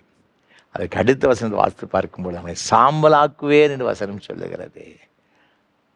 பெருமை உள்ளவனுக்கு தேவன் எதிர்த்து நிற்கிறார். அப்போ தேவ சமூகத்தில் நம்மை தாழ்த்தி ஆண்டோட சமூகத்தில் வரும் பொழுது தேவன் என்ன செய்யறன்னு பார்த்தீங்கன்னா ஞானத்தை கொடுக்கிறார். இந்த ஞானம் நம்முடைய வாழ்க்கையில் ஒரு பெரிய மேன்மையை கொடுக்கிறது, பெரிய ஆசீர்வாதத்தை கொண்டு வருகிறது. அது நமக்கு ஜீவ விருட்சம், நம்மை பலமுள்ளதாய் மாற்றுகிறது. தேசத்தில் உயர்ந்த அந்தஸ்தில் எவ்வாறு யோசேப்பை கொண்டு வந்ததோ அதே போல் உங்களை கொண்டு வரும். அதனால தான் இங்கு நீதிமொழியின் புஸ்தகத்தை பார்க்கும் 4ஆம் அதிகாரம் 5ஆம் சொல்லப்பட்டிருக்கு, ஞானத்தை சம்பாதி, புத்தியை சம்பாதி. எண்ணத்தை சம்பாதித்தாலும் சம்பாதிக்காவிட்டாலும் புத்தியை ஞானத்தை நீங்கள் என்ன செய்யணும்? சம்பாதிக்கணும். நீங்கள் 8, 9 ஆகிய வசனம் வாசித்து பார்க்கும் பொழுது, அது உன்னை கனம் பண்ணுமா, அது உனக்கு மகிமையான ஒரு கிரீடத்தை உனக்கு எடிச்சுமா சூட்டும் அப்படி சொல்லப்பட்டிருக்கிறது. எவ்வளோ பெரிய ஒரு மேன்மையான ஒரு ஆசீர்வாதங்களை தேவன் தருகிறார். அன்பான ஆண்டவருடைய பிள்ளைகளே, இந்த ஞானம் ரொம்ப ரொம்ப முக்கியங்க. நம்முடைய வாழ்க்கை ஒரு வெற்றியுள்ள ஒரு வாழ்க்கையாக அமைவதற்கு, நம்முடைய குடும்பம், நம்முடைய பிள்ளைகள் ஆசீர்வதிக்கப்படுவதற்கு நமக்கு ஞானம் தேவை. நம்ம ஞானம் உள்ளவர்களாக இந்த உலகத்தில் வாழும்படியாக ஆண்டவர் எதிர்பார்க்கிறார். நம்ம சுற்றிலும் பிசாசன் பல வகையான கண்ணிகளை வச்சிருக்கிறான். எங்கே இருக்கு எப்படி நமக்கு தெரியாது. அதற்கு மத்தியிலே நம்ம கர்த்தருக்கு பிரியமாய் வாழ்வதற்கு நம்ம ஞானம் தேவை. அது கர்த்தர் தருகிறார். நம்முடைய பிள்ளைகள் அவர்களுடைய எதிர்காலங்கள் ஆசீர்வாதமாக இருப்பதற்காக சின்ன வயசில் இப்போது அவங்க புதுசாக ஸ்கூலுக்கு போகிறாங்க, காலேஜுக்கு போகிறாங்க. அவருடைய வாழ்க்கை ஆசீர்வாதமாக இருப்பதற்காக, அவருடைய எதிர்கால வாழ்க்கை ஆசீர்வாதமாக இருப்பதற்காக எல்லாவற்றையும் அவங்க ஞானமாக நினச்சேன்னா அவங்க வந்து தன்னுடைய படிப்புக்கு எடுத்த காரியத்தில் அவங்க வந்து அடுத்த ஸ்டெப்பு வைக்கணும். பார்த்துக்கிடுங்க. குறிப்பாக +2 முடித்துட்டு கல்லூரி செல்கிற பிள்ளைகள் அவங்க என்ன கோர்ஸு படிக்கணும், எதை படிக்கணும், என்ன ஸ்டடீஸ் படிக்கணும், ஹையர் ஸ்டடீஸு எல்லாம் அவங்க வந்து ஞானமாக அவங்க செய்தால் மாத்திரம்தான் அதில் அவங்க சக்ஸஸ் ஆக முடியும். பார்த்துக்கிறேன். அதுக்கு கர்த்தருடைய வழிநடத்தல் தேவை. அந்த ஞானம் நம்ம சரியான பாதையில் இருந்துச்சுன்னா வழி நடத்த பார்த்துக்கிடுங்க. அது யார் தருவான்னு பார்த்தீங்கன்னா ஆண்டவர் தருவார். நம்ம செபிக்கும் பொழுது, ஆண்டவருக்கு பயப்படும் பொழுது, பயந்து வாழும் பொழுது. ஆண்டவருக்கு பயப்படுதுன்றது என்ன? இதே நீதிமொழி புஸ்தகம் 2ஆம் அதிகாரத்தில் வாசித்து பார்க்கும் பொழுது, ஞானத்தை வா என்று கூப்பிடணும், புத்தியை சத்தமிட்டு அழைக்கணும். அது வெள்ளியை தேடுகிறது போல தேடும், வெள்ளியை போல நாடி புதையலை தேடுறது போல தேடும் பொழுது இந்த ஞானம், அந்த கர்த்தருக்கு பயப்படுறது நமக்கு கிடைக்கும். அப்போ இந்த வேத வசனத்தை அந்த அளவிற்கு நாம் அதிகமாக ஒரு பொன்னை போல வெள்ளியை போல நம்ம அதை நாடும் பொழுது, தேடும் பொழுது ஆண்டவருக்கு பயப்பட்ட பயம் நமக்கு வரும், சும்மா வராது. அப்போ இந்த வேத வசனத்தின் வார்த்தைகளை நாம் என்ன செய்யணும்? கற்றுக்கொள்ளணுங்க. இது எந்த அளவிற்கு நம்ம அதிகமாக கற்றுக்கொள்ள அந்த அளவிற்கு நம்முடைய வாழ்க்கையில் அந்த ஞானம் என்ன செய்யணும்? நமக்கு வரும். அந்த ஞானத்தை நாம் பெற்றுக்கொள்ள வேண்டும். தாழ்ந்து சிந்தையுடலாக இருக்கும் பொழுது அந்த ஞானம் நமக்குள்ளாக இந்த செயல்பாடு என்பது சந்தேகம் கிடையாது. அப்படிப்பட்ட ஒரு கிருபைகளை கர்த்தர் தாமே உங்களுக்கும் உங்களுடைய பிள்ளைகளுக்கும் கொடுத்து ஆசீர்வதிப்பாராக. ஆமென், ஆமென். அர்ப்பணிப்பின் பாடலாக கீதம் 190, கிறிஸ்தவ கீர்த்தனை 77 பாடுவோம். என்ன என் ஆனந்தம், என்ன என் ஆனந்தம் சொல்லக்கூடாது. கீதம் 190, கிறிஸ்தவ கீர்த்தனை 77 பாடுவோம்.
ஜெபம். கிருபை நிறைந்த அன்பின் தகப்பனே, இந்த நல்ல ஆசீர்வாதமான வேலைக்காக ஸ்தோத்திரம். கர்த்தருக்கு பயப்படுதல் ஞானத்தின் ஆரம்பம். கர்த்தரே ஞானத்தை தருகிறார் என்று உம்முடைய வசனம் சொல்லுகிறதப்பா. ஆண்டவரே, நீர் எங்களுக்கு ஞானத்தை கொடுக்கிறவரையா. இந்த ஞானம் எங்களுடைய வாழ்க்கையில் ஒரு பெரிய ஒரு ஆசீர்வாதத்தை தந்து வருகிறது. எங்களுக்கு பலமுள்ளதாக, எங்களுக்கு திரவியத்தை கொடுக்கிறது, அது கேடகமாக இருக்கிறது, பாதுகாப்பை கொடுக்கிறது, ஆசீர்வாதங்களை கொடுக்கிறது, அது ஜீவருஷத்தை கொடுக்கிறது, நித்திய ஜீவனை கொடுக்கிறது. இதெல்லாம் எங்களுக்கு சொன்னீங்களப்பா. எங்களுக்கு உயர்வை கொடுக்குறேன்னு சொன்னீங்களா, அதற்காக ஸ்தோத்திரையா. ஆண்டவர், இப்பொழுதும் இந்த ஆராதனையில் பங்கு பெற்று கொண்டிருக்கிற ஒவ்வொரு பிள்ளைகளுக்காக ஜெபிக்கிறோம். அவருடைய குடும்பங்களுக்காய் பிள்ளைகளுக்கு நாங்கள் ஜெபிக்கிறையா. ஆண்டவரே, நாங்கள் ஞானமற்றவர்களப்பா. பரத்திலிருந்து வர ஞானம் அது சுத்தம் உள்ளதாயும் அது சமாதானம் உள்ளதாக இருக்கிறது சொல்லப்பட்டிருக்கிறது. அது சாந்தமும் எனக்கும் உள்ளதாக இருக்குன்னு சொல்லப்பட்டிருக்கிறது. அந்த ஞானத்தினாலே இன்றைக்கு முதல் பிள்ளைகள் ஒவ்வொருவரையும் நிரப்பும்படி நாங்கள் ஜெபிக்கிறையா. அநேகர் தங்களுடைய குடும்ப வாழ்வில் தோல்வி நிறைந்த ஒரு வாழ்க்கையை வாழ்ந்து கொண்டிருக்கிறாங்கப்பா. அந்த வாழ்க்கை வெற்றியை மாறுவதற்கு இந்த பிள்ளைகளுக்கு ஞானத்தை கொடுப்பீராக சுவாமி. எங்களுடைய பிள்ளைகள் படித்து கொண்டிருக்கிற பிள்ளைகள் எப்படி என்ன படிக்கணும், எதை படிக்கணும், எப்படி ஆண்டவரே எதிர்காலம் அமைய வேண்டும் என்று திட்டம் பண்ணுகிற பிள்ளைகள் உண்டு சுவாமி. அதற்கு எங்களுடைய பிள்ளைகளுக்கு ஞானம் வேண்டும்ப்பா. எங்களுடைய பிள்ளைகள் ஞானத்தை கொடுத்து அவர்களுக்கு உயர்த்துங்க சுவாமி. நீங்கள் ஞானத்தை கொடுக்கும்போது எங்களுடைய பிள்ளைகள் தேசத்தில் உயர்ந்த இடத்துக்கு வர முடியும் என்று நாங்கள் நம்புகிறோம், நாங்கள் விசுவாசிக்கிறோம். யோசேப்புடைய நிலைமை சிறைச்சாலையில் தான் இருந்துச்சு. ஆனாலும் கூட அவனுக்கு கொடுத்த அந்த ஞானத்தின் நிமித்தமாக ஆண்டவரே ஒரு அந்நிய தேசத்தில் அவனுக்கு ஒரு பெரிய அந்தஸ்தை கொண்டு வந்ததப்பா. பார்வோனுடைய ஆண்டவரை சமூகத்திற்கு கொண்டு வந்து சென்றது. அவன் அரண்மனைக்கு மட்டும்தான் அதிகாரி, நீ தேசம் முழுவதும் நீ தான் அதிகாரின்னு சொன்னான் ஐயா. காரணம் அந்த ஞானம் அப்பா. இன்றைக்கு முது பிள்ளைகளுக்கு அப்படிப்பட்ட ஞானத்தை கொடுத்துக்கிற பிள்ளைகள் ஆசீர்வதித்து உயர்த்தும்படியே ஜெபிக்கிறோம் ஐயா. ஆண்டவரே, ஒரு குறிப்பிட்ட ஆண்டவரை ஸ்டடீஸ் படிக்க வேண்டும் என்று சொல்லி ஒருவேளை ஆண்டவர் அது கிடைக்காத சோர்ந்து போன நிலைமை இருந்தாலும் கூடப்பா, அந்த பிள்ளைகளுக்கு நீங்கள் ஞானத்தை கொடுத்து அதை விட மேன்மையான ஒரு இடத்தை எங்களுடைய பிள்ளைகள் செல்வதற்கு நீங்கள் உதவி செய்யும்படி ஜெபிக்கிறாஜா. நம்முடைய பிள்ளைகளுடைய வாஞ்சிகளை அறிந்திருக்கிற தேவன், ஆண்டவரே உமக்கு ஸ்தோத்திரம். உமக்கு சித்தமாக நம்முடைய பிள்ளைகள் எதை விரும்புகிறதை பெற்றுக்கொள்ளவும் நீங்கள் உதவி செய்யும்படி நாங்கள் ஜெபிக்கிறையா. கிருபை இந்த பிள்ளைகளோடு கூட இருக்கட்டும். விசேஷமாக புதிய வகுப்புகளில் செல்கிற அன்பு பிள்ளைகளுக்கு விசேஷமாக ஜெபிக்கிறையா. இது பிள்ளைகளுக்கு வேண்டிய விசேஷ ஞானத்தை இந்த ஆரம்ப காலத்தில் நீங்கள் கொடுத்து மிக சிறப்பாய் படிக்க கிருபை தாரையா. தன்னோடு படிக்கின்ற நண்பர்களை குறித்து மிகவும் ஜாக்கிரதையாக இருக்க. நல்ல நண்பர்கள் கிடைக்கணும் சுவாமி. தீய நண்பர்களுக்கு விலைக்கு பாதுகாத்துக் கொள்ளுங்கய்யா. எந்த சூழலையும் எங்களுடைய பிள்ளைகள் தவறான பாவ காரியங்களுக்கு சென்று விடவே கூடாதப்பா. என்னுடைய பிள்ளைகளை படிக்கின்ற ஒரு நல்ல ஆண்டவர் ஒழுக்கமுள்ள பிள்ளைகளை ஆண்டவர் அப்படிப்பட்ட ஒரு சூழ்நிலையை நீங்கள் ஏற்படுத்தி கொடுக்கும் நாங்கள் ஜெபிக்கிறையா. பிள்ளைகளை ஆசீர்வதிங்கப்பா. சின்னஞ்சிறு குழந்தைகளை ஆசீர்வதிங்கப்பா. படித்து முடித்து விட்டு வேலைக்கு காத்திருக்கிற பிள்ளை நல்ல வேலை வாய்ப்புகளை தாருங்கப்பா. திருமணத்திற்கு காத்திருக்கிற அன்பு சகோதர சகோதரிகளுக்கு ஜெபிக்கிறோம். என்னுடைய மகளுக்கு என்னுடைய மகனுக்கு வயதாகி கொண்டே செல்லுகிற இன்னும் திருமணம் நடக்குதுன்னு சொல்லி புலம்புகிற பிள்ளைகளுக்கு ஜெபிக்கிறையா. உங்களுடைய பிள்ளைகளுக்கு கர்த்தர் மனம் இறங்கி சுவாமி அவருடைய கண்ணீரெல்லாம் நீங்கள் தொடர்ச்சி ஒரு அற்புதம் செய்யும்படி நாங்கள் ஜெபிக்கிறையா. செய்வீராக. அதே போல் குழந்தை செல்வங்களுக்கு காத்திருக்கின்ற அந்த தம்பதிகளுக்கு ஜெபிக்க எத்தனை வருடங்கள் காத்திருக்கிறேன், இன்னும் எனக்கு குழந்தை இல்லையேன்னு சொல்லி வேதனையோடு கூட இருக்கிற பிள்ளைகளுக்கு ஜெபிக்கிறோம் ஐயா. கர்த்தருடைய ஆணிப்பாய்ந்த கரம் சுவாமி, அற்புதங்கள் செய்கிற கரம் உடைய பிள்ளைகள் மீது இறங்கும்படியாக நாங்கள் ஜெபிக்கிறோம் ஐயா. எல்லா தடைகளும் இயேசுவின் நாமத்தில் விலகட்டும் ஐயா. உடைய பிள்ளைகளுக்கு அற்புதத்தை கொடுத்து அவரை சந்தோஷப்படுத்துங்க, ஆசீர்வதிங்கப்பா. ஆண்டவரே, இஸ்ரவேலில் மலரானவர்கள் ஒன்றாகிலும் இருந்தல் என்று வசனம் சொல்லுகிறது ஐயா. ஆண்டவரே, ஆவிக்குரிய இஸ்ரவேலாக இருக்கிற உமது பிள்ளைகளுடைய வாழ்க்கையில் இப்படிப்பட்ட நிலைமை இருக்கவே கூடாது. ஒவ்வொருவரையும் ஆசீர்வதிங்க. பேறுகால நிலைமை இருக்கிற சகோதரிகளுக்கு ஜெபிக்கிறோம் ஐயா. கற்பத்தின் கனியை பூரணப்படுத்தி சுக பிரசவத்தை கொடுப்பீராக. ஆசீர்வதிங்கப்பா. ஆண்டவரே, எங்களுடைய குடும்பங்களில் கர்த்தருடைய நன்மைகள் பெருகும்படி நாங்கள் ஜெபிக்கிறோம் ஐயா. வயோதிப நிலைமை இருக்கிற அருமையான பெற்றோர்களுக்கு ஜெபிக்கிறோம். வயதான காலத்தில் இருக்கிற எல்லா பலவீனங்களும் கர்த்தர் மாற்றி போடுங்க. சந்தர்ப்ப சூழல் நிமித்தமாக பிள்ளைகளை விட்டு பிரிந்து தனியாய் வாழ வேண்டிய சூழலை அப்பா, யாருமே எனக்கு ஆதரவு இல்லையே, துணை இல்லைன்னு சொல்லி கலங்குகின்ற பெற்றோர்களுக்கு ஜெபிக்கிறோம். அப்படியே கலக்கங்களெல்லாம் கர்த்தர் மாற்றி சமாதானத்தை கொடுத்து ஆசீர்வதிப்பீராக. நீரே அவருடைய கரங்களை பிடித்து நடத்தும்படி நாங்கள் ஜெபிக்கிறோம். வியாதியினால் பாதிக்கப்பட்ட பிள்ளைகளுக்காக ஜெபிக்கிறோம் சுவாமி. சரீரத்தில் ஏற்பட்ட பலவீனத்தின் நிமித்தமாக சோர்ந்து போன நிலைமை அப்பா, எவ்வளவோ ட்ரீட்மெண்ட் எடுத்து இன்னும் எனக்கு சுகம் இல்லையே. என்னுடைய இருதயத்தில் பலவீனங்கள், என்னுடைய நுரையீரலில் பிரச்சனை, சிறுநீரகத்தில் பிரச்சனை, தண்டுவடத்தில் பிரச்சனை, தலையில் பிரச்சனை சொல்லி அப்பா வேதனை வேதனை வேதனைப்பட்டு கொடுக்குற பிள்ளைகளுக்கு ஜெபிக்கிறோம். என் ஆண்டவருடைய சுகமளிக்கிற வல்லமை இப்பொழுது இறங்குவதாக. உச்சந்தலை முதல் உள்ளங்கால் வரை கர்த்தருடைய வல்லமை இறங்கி அவளை பலப்படுத்தும்படியை ஜெபிக்கிறோம். அவருடைய கண்ணீரெல்லாம் நீங்கள் துடைக்கும்படி ஜெபிக்கிறோம். அவருடைய நம்பிக்கை ஆண்டவரே அவருடைய அவநம்பிக்கைகளை மாற்றி சுவாமி உன் மீது முழு நம்பிக்கை வைக்க, விசுவாசம் வைக்க கர்த்தர் உதவி செய்யும்படியை ஜெபிக்கிறோம். முது பிள்ளைகளுடைய நம்பிக்கை ஒரு நாள் வெட்கப்பட்டு போகாதபடிக்கும் கர்த்தர் அற்புதங்களை செய்யும்படியே ஜெபிக்கிறோம் ஐயா. தகப்பனே ஸ்தோத்திரம் ஐயா. குடும்ப வாழ்விலே ஏற்பட்ட சில போராட்டங்கள், சில பிரச்சனைகள், பண பற்றாக்குறை நிமித்தமாக அநேக குடும்பங்களில் சமாதானம் கிடையாது, பிரிவினைகள் ஐயா எல்லாம் இயேசு கிறிஸ்துவின் நாமத்தில் மாறுபடியாக ஜெபிக்கிறோம் ஐயா. ஆண்டு பிரிந்திருக்கிற குடும்பங்கள் எல்லாம் ஒன்று சேரும்படி இயேசுவின் நாமத்தில் ஜெபிக்கிறோம். குடும்பத்தை நீங்க கொடுத்தவர் ஐயா, நீங்க தான் இணைத்தவர் ஐயா. குடும்பங்களை கட்டுகிற தேவன் நீரப்பா. இதை உடைக்கும்படி வருகிற பிசாசின் வல்லமைகள் இயேசு கிறிஸ்துவின் நாமத்தில் நிர்மலமாகும்படி ஜெபிக்கிறேன். இப்பொழுது ஒவ்வொரு பிள்ளைகளையும் இயேசு கிறிஸ்து விலையேறப்பட்ட ரத்தத்தில் ஒப்பு கொடுத்தாங்க ஜெபிக்கிறோம் ஐயா. தேவ அன்பும் சமாதானம் பெருகட்டும் ஐயா. பொருளாதார ரீதியில் ஒரு ஆசீர்வாதம் பெருகட்டும். சரீரத்தில் இருக்கிற பலவீனங்கள் மாறட்டும் ஐயா. ஆரோக்கியம் மாறட்டும் ஐயா. பிள்ளைகள் மூலமாக சமாதானத்தை இந்த பெற்றோர்களுக்கு ஜெபிக்கிறோம். பிள்ளைகள் எல்லாம் ரட்சிக்கப்பட்டு ஆண்டவரே குடும்பத்தில் ஒரு பெரிய சந்தோஷத்தை கொண்டு காணப்படுகிறவை தாரும். அன்று குடி வெறியினால் பல வகையான பாவத்தின் வல்லமையினால் பாதிக்கப்பட்ட பிள்ளைகள் நிமித்தமாக குடும்பத்தில் சமாதானத்தை இழந்து தவிக்கிற பிள்ளைகளுக்கு ஜெபிக்கிறோம். அப்படிப்பட்ட எல்லா தீங்கான காரியங்கள், தீமையான காரியங்கள் குடும்பத்தை விட்டு விலகும்படி நாங்கள் ஜெபிக்கிறோம் ஐயா. ஒவ்வொருவரையும் ஆசீர்வதிங்க சுவாமி. நல்ல பிரச்சனை நிமித்தமாக கோர்ட்டுக்கு சென்று கொண்டிருக்கிற பிள்ளைகள் உண்டு சுவாமி.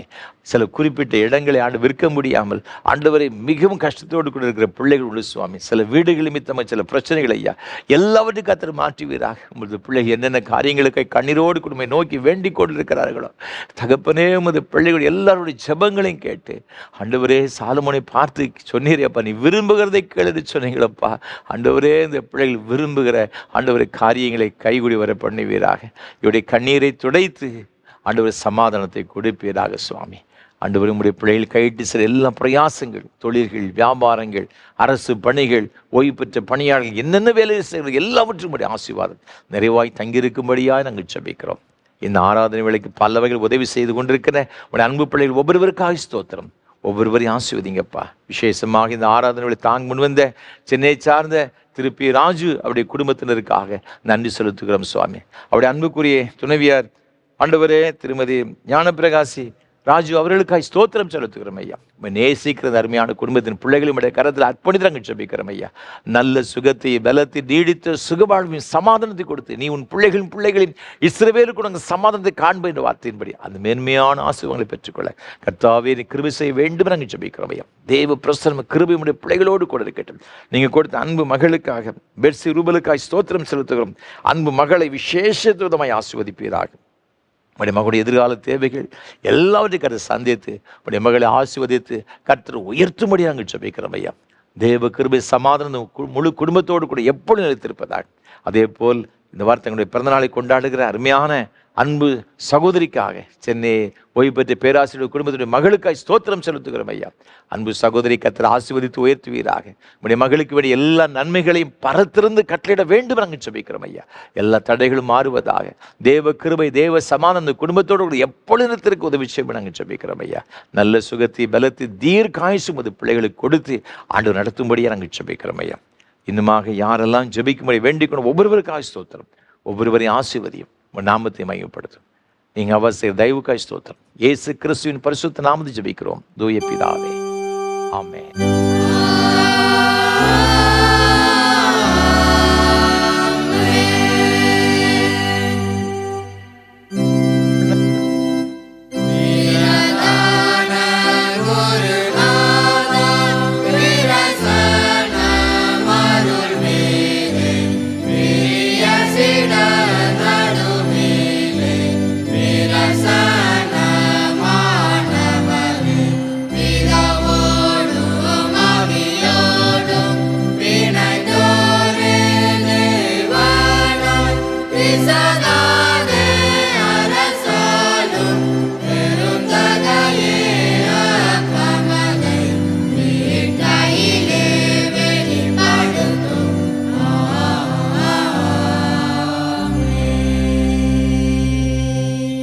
கர்த்தர் உங்களோடு இருப்பாராக.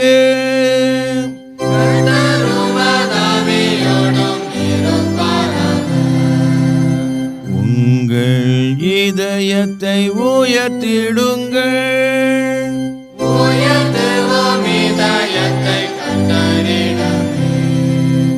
தூத்திரம் செலுத்துவோம் தேவனுக்கே.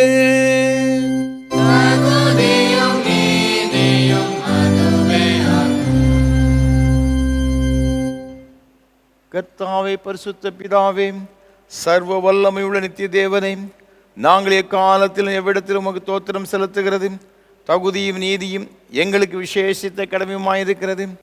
உமது குமாரனும் எங்கள் ஆண்டவருமாகிய இயேசு கிறிஸ்துவின் மூலமாக நீர் வானங்களையும் பூமியையும் அவைகளுள் எல்லாவற்றையும் சிருஷ்டித்தீர். மனு குலத்தை முது சாயலாக உண்டாக்கினீர். நாங்கள் பாவத்தில் விழுந்தபோது புது சிருஷ்டி முதல்வனாக நீர் எங்களை மீட்டு கொண்டீர்.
பிதாவே, நீர் பரிசுத்தர், நீர் தோத்தரிக்கப்பட்டவர். தேவரீர் மனிதர் உருக்கமாக அன்பு கூர்ந்து முதுவரே பேரான குமாரனாகிய இயேசு கிறிஸ்து எங்கள் தன்மையை தரித்து கொள்ளவும் சிலுவையில் மறித்து எங்களை மீட்டுக் கொள்ளவும் அவரை தந்துள்ளனரே.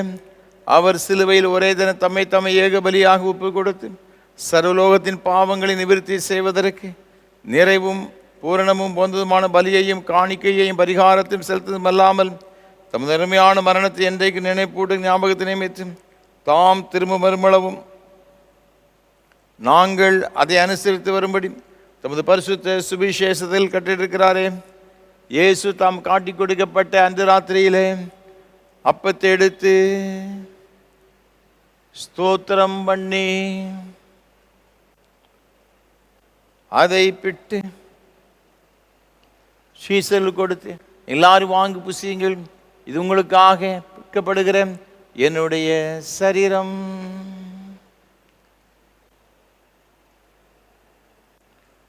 என்னை நினைவுறும்படி செய்கின்றார். அப்படி ராம்போஜன பண்ணின பாத்திரத்தை எடுத்து ஸ்தோத்திரம் பண்ணி அவர்களுக்கு கொடுத்து, நீங்கள் எல்லாரும் இதில் பானம் பண்ணுங்கள், இது பாவ மன்னிப்பு உண்டாம் உங்களுக்காக அநேகருக்கு சிந்தப்படுகிற புது உடன்படிக்கைக்குரிய என்னுடைய இரத்தம். இதை பானம் பண்ணும் பொழுதெல்லாம் என்னை நினைவு கூறும்படி இதை செய்யுங்கள் என்று திருவுளம் பற்றினார்.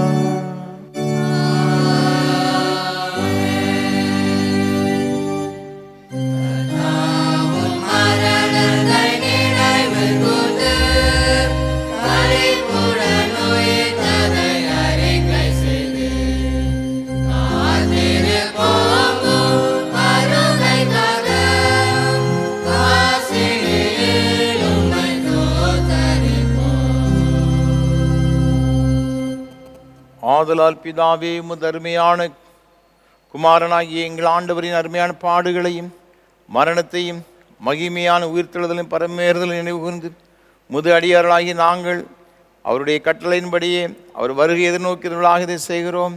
அவரில் நீர் எங்களுக்காக நிறைவேற்றின பூரண மீட்புக்காக உமக்கு நன்றி செலுத்துகிறோம்.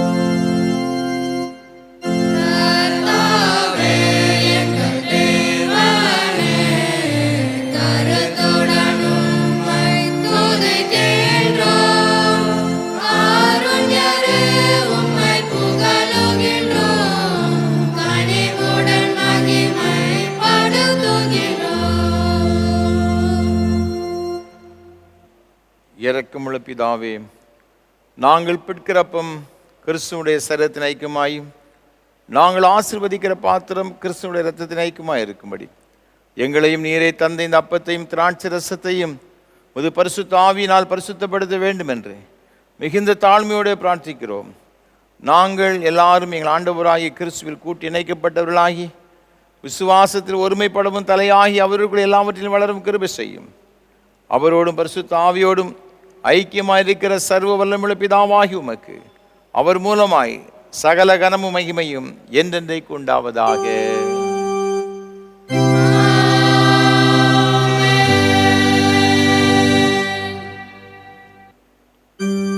பரமண்டலங்கள் இருக்கிற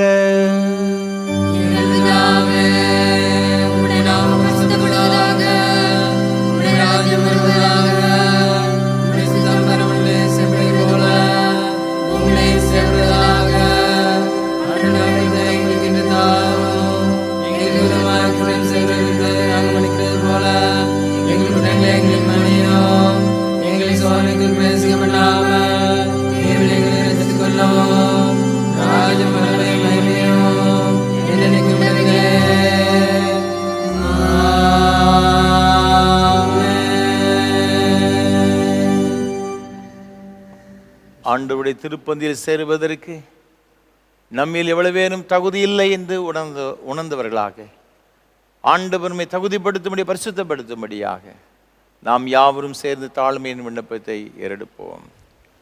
இரக்கமுள்ள கர்த்தாவே, இரக்கமுள்ள கர்த்தாவே, எங்கள் சுயநீதியை நம்பி நாங்கள் உடைய பந்தியில் சேர துணியாமல் தேவரீருடைய அளவற்ற இரக்கத்தை நம்பி சேர்கிறோம்.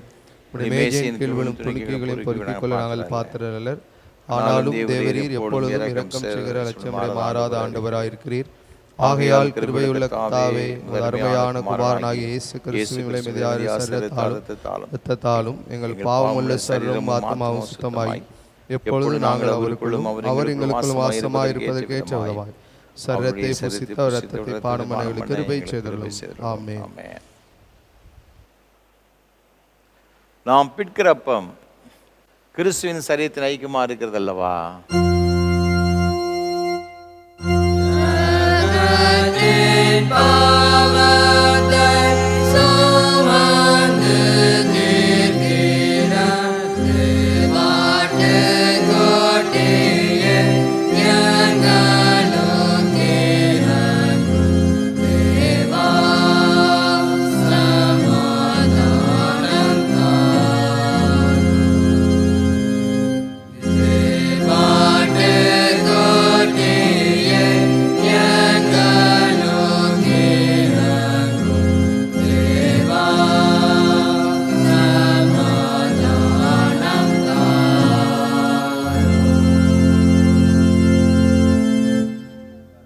ஜெபம் பண்ண கடவோம். கிறிஸ்துவின் சரீரமும் இரத்தமுமாகிய சாக்கிரமத்தை விசுவாசத்தினால் பெற்றுக்கொண்டவர்களாகி நாம் அவருக்கு தோத்திரம் செலுத்துவோமாக. சர்வ வல்லமை உள்ள கடவுளே, சர்வ வல்லமையுள்ள கடவுளே, பரமபிதாவே, நேசகுமாரனும் இயேசு கிறிஸ்துவுக்குள் எங்களை உமது பிள்ளைகளாக ஏற்றுக்கொண்டு அவருடைய விலைமதியாத திரு சரீரமும் இரத்தமுமாகிய ஞான ஆகாரத்தால் எங்களை திருப்தியாக்கியிருக்கிறீர். எங்கள் பாவங்களை மன்னித்து என்றுமுள்ள வாழ்வை எங்களுக்கு வாக்கு பண்ணியிருக்கிறீர். அளவிடப்படாத இந்த நன்மைகளுக்காக மெய்சோத்தரிக்கிறோம். சரீரமும் ஆத்துமாவும் ஆகிய எங்களை தூய உயிருள்ள பலியாகவும் உமக்கு படைக்கிறோம். இதுவே நாங்கள் செய்யும் உள்ளார்ந்த வழிபாடு. நாங்கள் இந்த உலகத்தின் போக்கின்படி ஒழுகாமல் கடவுளின் திருவுள்ளம் எது என தேர்ந்தெடுக்க எங்கள் உள்ளம் புதுப்பிக்கப்பெற்று மாற்றமடைய அருள் புரிவீராக. கடைசியில் நாங்கள் உமது இறை மக்கள் அனைவரோடும் உமது என்றுமுள்ள அரசின் மகிழ்ச்சியை பெறத்தக்கதாக இவ்வுலகில் உமக்கு கீழ்ப்படிந்து நடக்க அருள் புரியும்.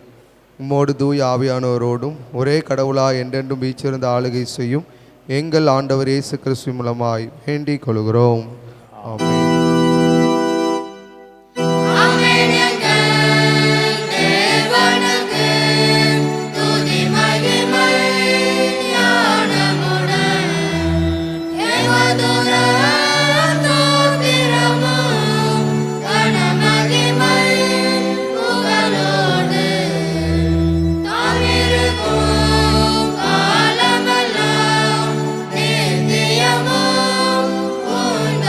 Amen.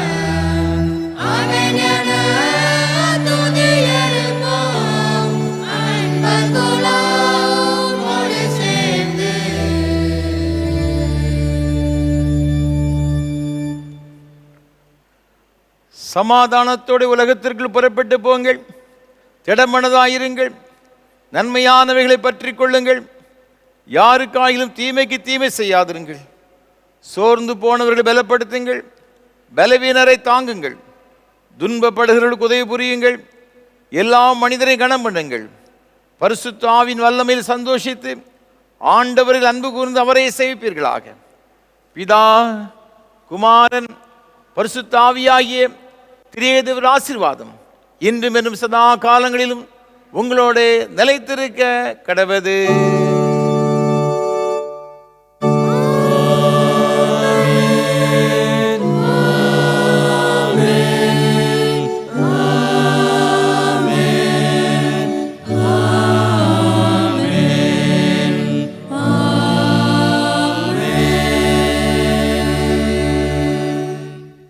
நிறைவு கீதமாக கீதம் 265 பாமாலை 214 பாடுவோம். மேலோக வெற்றி சபையும் பூலோக யுத்த சபையும். கீதம் 265 பாமாலை 214 பாடுவோம்.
கிருபை நிறைந்த அன்பின் பரலோக பிதாவே, இந்த ஆசீர்வாதமான ஆராதனைக்காக உமக்கு நன்றி செலுத்துகிறோம். மெய்யாகவே எங்கள் ஆண்டவர் எங்களோடு கூட இருந்து இந்த ஆராதனை எங்களுக்கு ஆசீர்வாதமாக்கி தந்தீரே, அதற்காக உமக்கு ஸ்தோத்திரம் ஐயா. தொடர்ந்து வருகிற நாட்கள் முழுவதும் உடைய கிருபையும் உம்முடைய பிரசன்னம் எங்களோடு கூட இந்த வழி நடத்துவதாக. ஆசீர்வதியும் ஆண்டவர் இயேசு கிறிஸ்துவின் மூலமாக ஜெபிக்கிறோம் பரிசுத்த பிதாவே. கர்த்தர்களோடு இருப்பாராக. தேவ சமாதானத்தோட சென்று வாருங்கள். கர்த்தருடைய நாமத்தினாலே ஆமென்.